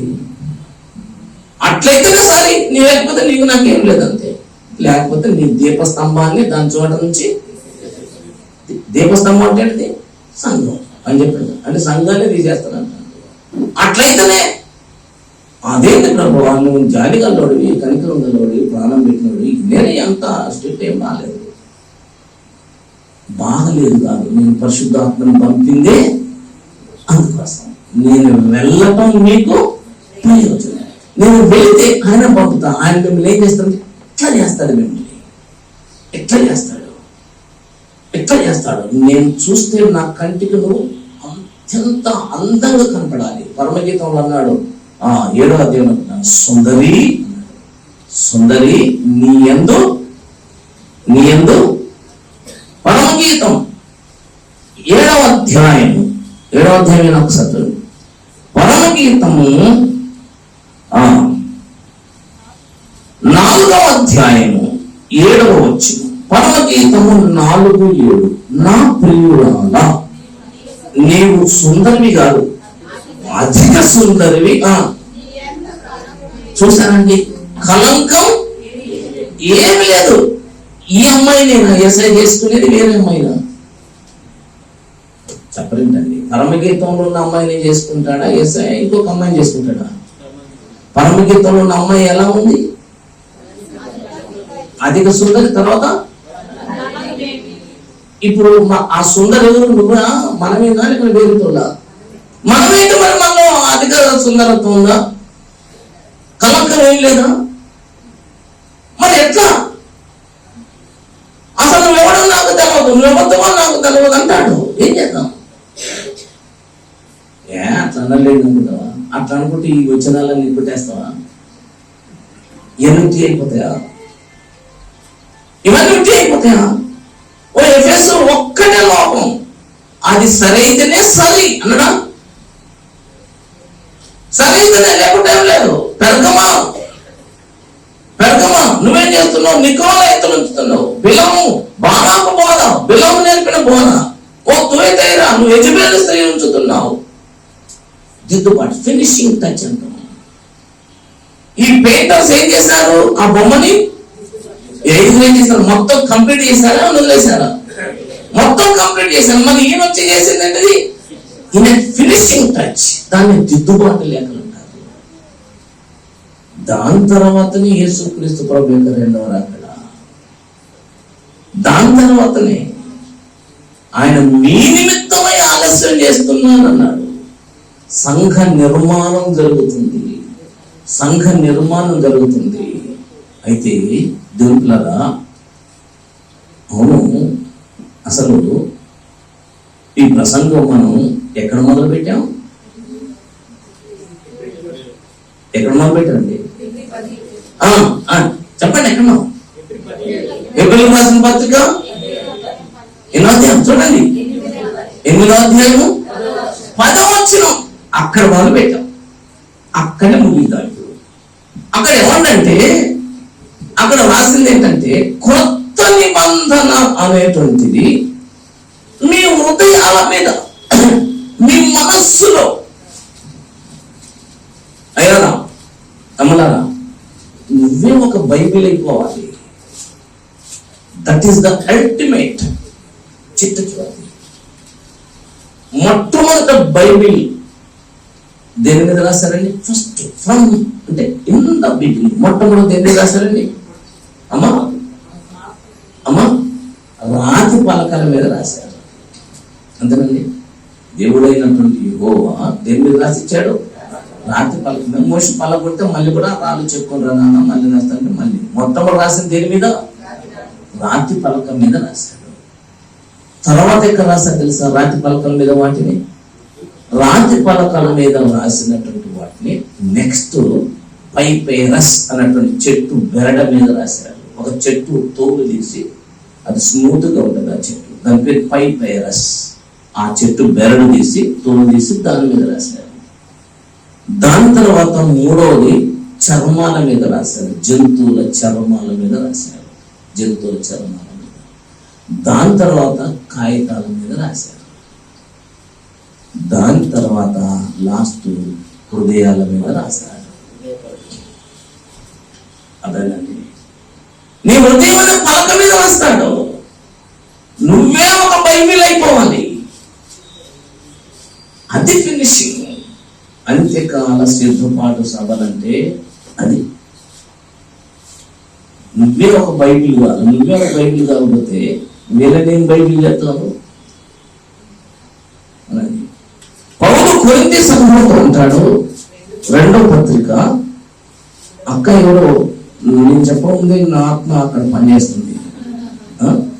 కొరింథీలో రాసిన 2వ పత్రిక 3వ అధ్యాయము 3వ వచనం. 2 కూడా చదువు. 2 నుంచి, మా హృదయముల మీద వ్రాయబడి ఉండి మనుషులందరూ తెలుసుకొనొచ్చు చదువుకొనుచున్న మా పత్రిక మీరే కారా, రాతి పలక మీద గాని సిరాతో గాని వ్రాయబడక మెత్తని హృదయములు అను పలక మీద జీవము గల దేవుని ఆత్మతో మా పరిచర్య మూలముగా వ్రాయబడిన క్రీస్తు పత్రిక అయి ఉన్నారని మీరు తేటపరచబడుచున్నారు. దేవుని ఆత్మతో ఎక్కడండి? అక్కడ చూడండి, దేవుని ఆత్మతో ఎక్కడన్నా మెత్తని హృదయాల మీద వ్రాయబడిన పత్రికలు. మనం కాగితం మీద పత్రికలు రాసి పంచుతున్నాం, కానీ నువ్వే ఒక పత్రిక అయిపోవాలి, నువ్వే ఒక బైబిల్ అయిపోవాలి. మొట్టమొదటి రాళ్ళ మీద రాశారు, తర్వాత చెట్ల బెరడాల మీద రాశారు, తర్వాత చర్మాల మీద రాశారు, ఇప్పుడు కాగితాల మీద రాశారు. కానీ ఎట్ లాస్ట్ చివరగా దేవుని పరిశుద్ధాత్మ ఎక్కడ రాస్తాడు? నీ హృదయం మీద రాస్తే నువ్వే ఒక బైబిల్ అయిపోతావు, నీవే ఒక స్వార్థ పత్రిక అయిపోతావు. నిన్ను చదవాలి, నిన్ను చదవాలి. యేసుక్రీస్తు ప్రభువును చూడటానికి గ్రీకులు వచ్చారు. గ్రీకులు వచ్చి మేము ప్రభువును చూడాలనుకుంటున్నాము అన్నారు. ఎవరితో అన్నారు అంటే ఫిలిప్పుతో అన్నారు. ఫిలిప్ ఏం చేశారంటే అందరి దగ్గరకు వచ్చారు. వీళ్ళిద్దరు కలిసి లోపల ప్రభు దగ్గర పోయి, ప్రభువా నిన్ను చూడాలని గ్రీకు దేశం నుంచి వచ్చారు. గ్రీకులు అంటే వాళ్ళు అన్వేషకులు, వాళ్ళు జ్ఞానులు, వాళ్ళు నిన్ను చూడాలని వచ్చారు ప్రభువా అంటే ప్రభు అన్నాడు, అవునా చూడాలంటారా అన్నాడా? ఎందుకంటే అరే బాబు, నేను మీతో ఎంతకాలం ఉంటాను, మీరే చూపించాలి. ప్రభు యేసుని వదనములో నా దేవుడు కనిపించే. వదనము అంటే ముఖం. యేసు ముఖంలో ఎవరు కనబడరండి? దేవుడు కనబడ్డాడు. యేసు దేవుని కనపరిచాడు. దాసు అంటే నేను యేసుని కనపరచాలి. నేను యేసుని కనపరచకపోతే నేను ఇచ్చే పత్రిక చూసి వాడేం మారుతాడు? మతాసక్తి వేరు, దేవాసక్తి వేరు. దేవాసక్తితో మీ ఎడల ఆసక్తి కలిగి ఉన్నాను అన్నాడు 11వ అధ్యాయం కొరింథీ మొదటి పత్రికలో. దేవాసక్తి వేరు, మతాసక్తి వేరు. మతాసక్తి ఏం చేస్తుందంటే మా మతం గొప్పది, మా యేసయ్య గొప్పోడు, మీ దేవుడి కంటే మా దేవుడు గొప్పోడు, మీ మతం కంటే మా మతం గొప్పది అని చెప్పేది మతాసక్తి. మీ దేవుడు మా దేవుడు, మనిషికి ఒక దేవుడు, కులానికి ఒక దేవుడు, ఊరికి ఒక దేవుడు, గ్రామానికి లేకుంటే వీధికి ఒక దేవుడు ఉండరురా. ఈ విశ్వం సృష్టించినటువంటి దేవుడు ఒక్కడే. దేవుడు ప్రాంతీయ దేవుళ్ళు, ఈ దేశపు దేవుళ్ళు ఉండరురా. ఈ సకల విశ్వమునకు దేవుడు ఒక్కడే ఉంటాడు, ఆయన ప్రభువు యేసుక్రీస్తు అని చెప్పేది దేవాసక్తి. మీ మతం ఏంటి గొప్ప, మా యేసు ఎంత గొప్పడు తెలుసా అని చెప్పిండు, అది మతాసక్తి. యేసయ్యని ఇంకొక దేవునితో పోలుస్తారా? యేసయ్యని క్రిస్మస్ వస్తే చెప్పుతుంటారు మనోళ్ళు, రాజకీయ నాయకులు. క్రిస్మస్ వచ్చినప్పుడు ఏమని చెప్తుంటారు? గాంధీ గారు, లేకపోతే నెహ్రూ గారు, యేసుక్రీస్తు, అంబేద్కర్, వీళ్ళందరూ గొప్పోళ్ళు అంటే వీళ్ళందరితో పాటు ఈయన కూడా పూజ చేసి కూర్చోబెడతారు. ఎవరితో పాటు? అంబేద్కర్తో సమానమా యేసు? అంబేద్కర్ ఇచ్చినటువంటి హక్కుతో మేము సువార్త చేస్తామంటున్నారు. ఎంత అవమానం అండి! మనం సువార్తని ప్రచురించాలని పంపింది ఎవరండి? యేసుప్రభు ఇచ్చిన అధికారం ఇది. ఈయన రేపు పొద్దున చట్టాన్ని మార్చేస్తారు, అంబేద్కర్ రాజ్యాంగం తీసేస్తారు. చెప్పవా? చెప్పవా? ఎక్కడైతే స్వార్థకి ఆటంకం, ఒత్తిడి ఉంటుందో అక్కడ స్వార్థ గొప్పగా ప్రబలుతుంది. దేవుని పిల్లలా, మనమే ఒక బైబిల్ అయిపోవాలి, మనమే ఒక పత్రిక అయిపోవాలి. దేవుని ఆత్మతో మన హృదయాల మీద వ్రాయబడాలి. దేవుని ఆత్మతో మన హృదయాల మీద వ్రాయబడ్డప్పుడు మనం పిల్లరా క్రీస్తుని కనపరుస్తాం, క్రీస్తుని చూపిస్తాం, క్రీస్తుని మనలో చూస్తారు. వాళ్ళు క్రీస్తుని మనలో చూపినటువంటి సాక్ష్యం చాలా చాలా గొప్పది, చాలా గొప్పది. పేతురు అన్నాడు, వెండి బంగారం మా యొద్ద లేదు, మాకు కలిగిందే ఇస్తున్నాను. నజరేయుడైన యేసు నామం, యేసు నామం, యేసు ప్రభావం, యేసు యొక్క ఆత్మ, ఆయన యొక్క వాక్యం. మనం వాక్యమయమైపోవాలి, యేసుమయమైపోవాలి, ఆత్మమయమైపోవాలి. అప్పుడు దేవులారా మనను చూచి మనుషులు నేర్చుకుంటారు, వాళ్ళు ప్రభుని అంగీకరిస్తారు. అంత్యకాలపు సిద్ధపాటు అంటే యేసుక్రీస్తు ప్రభు యొక్క రెండవ రాకడలో ఆయనతో పాటు పెళ్లి పీటల మీద కూర్చోటానికి సరిపడే అంత సిద్ధపాటు చేసుకునేదే అంత్యకాలపు సిద్ధపాటు. ఆ సిద్ధపాటు ఏంటంటే కలంకమైనను మృతైనను అట్టిది మరి ఏదైనను లేక పరిశుద్ధమైనది గాను నిర్దోషమైనది గాను మహిమగల సంఘంగా ఉండటానికి వాక్యం అనేటువంటి ఉదకంతో ఎప్పుడు మనలను మనం ఏం చేస్తుండాలండి? కడుక్కుంటుండాలి. మనం విశ్వసించు అతి పరిశుద్ధమైన దాని మీద మనలను మనమే అన్నాడు.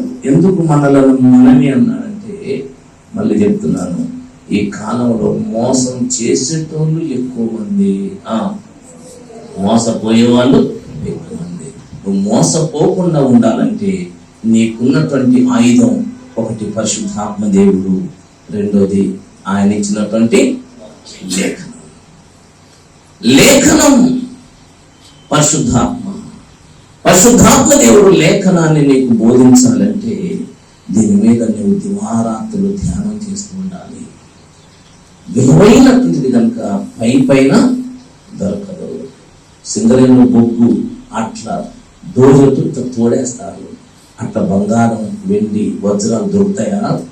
దొరకదు. అట్లాగే సత్యమైనది లోతుగాను బహు దూరంగాను ఉండదు. దివారాత్రులు ధ్యానించువాడు మెట్టుకి దేవునులారా ఆత్మచేత వ్రాయబడినటువంటి పత్రికలు అవుదాం. అటు మంచి కృప పరిశుద్ధాత్మ దేవుడు మనకు సమృద్ధిగా అనుగ్రహించుగాక.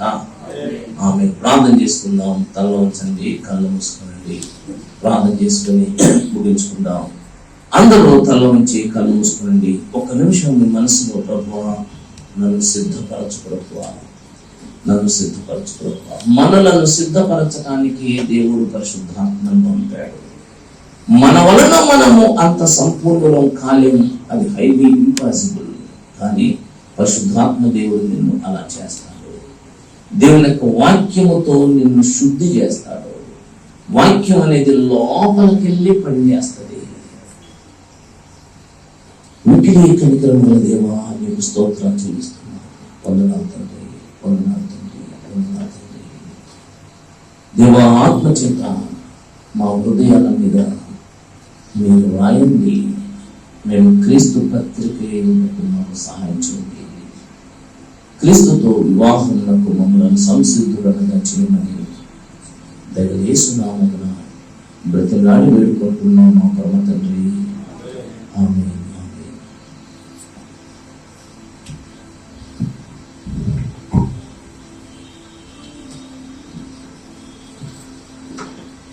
అందరు లేచి నిలబడదాం. ఈ సమయంలో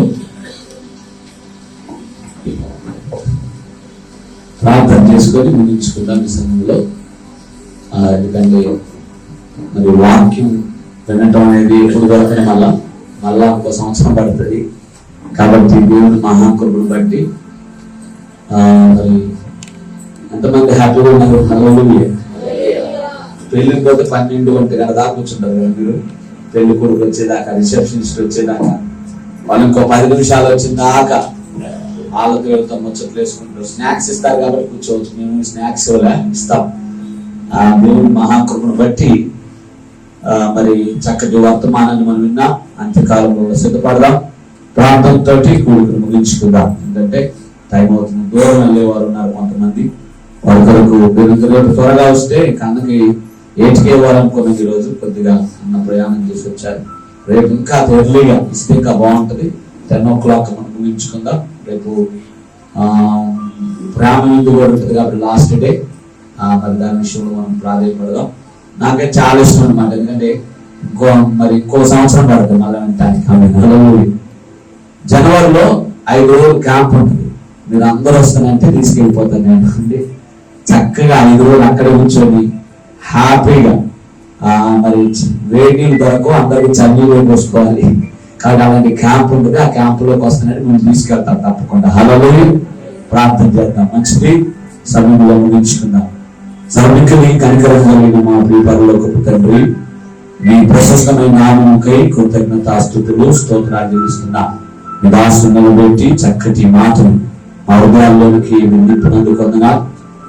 నిజమే, మేము నాయన మరి మీ పత్రికలుగా మారినట్లుగా సహాయం చేయండి అయ్యా. మేము 2 సంవత్సరాలు ఇంకా మీ పత్రికలుగా మారాలి. మేమే నాయన మిమ్మల్ని ప్రకటించేవారు, మమ్మల్ని చూసిన వారు, మీరు క్రీస్తుతో కూడా ఉన్నవారు అని చెప్పడానికి ఆయన మేము ఇష్టపడినట్లుగా సాయం చేయండి.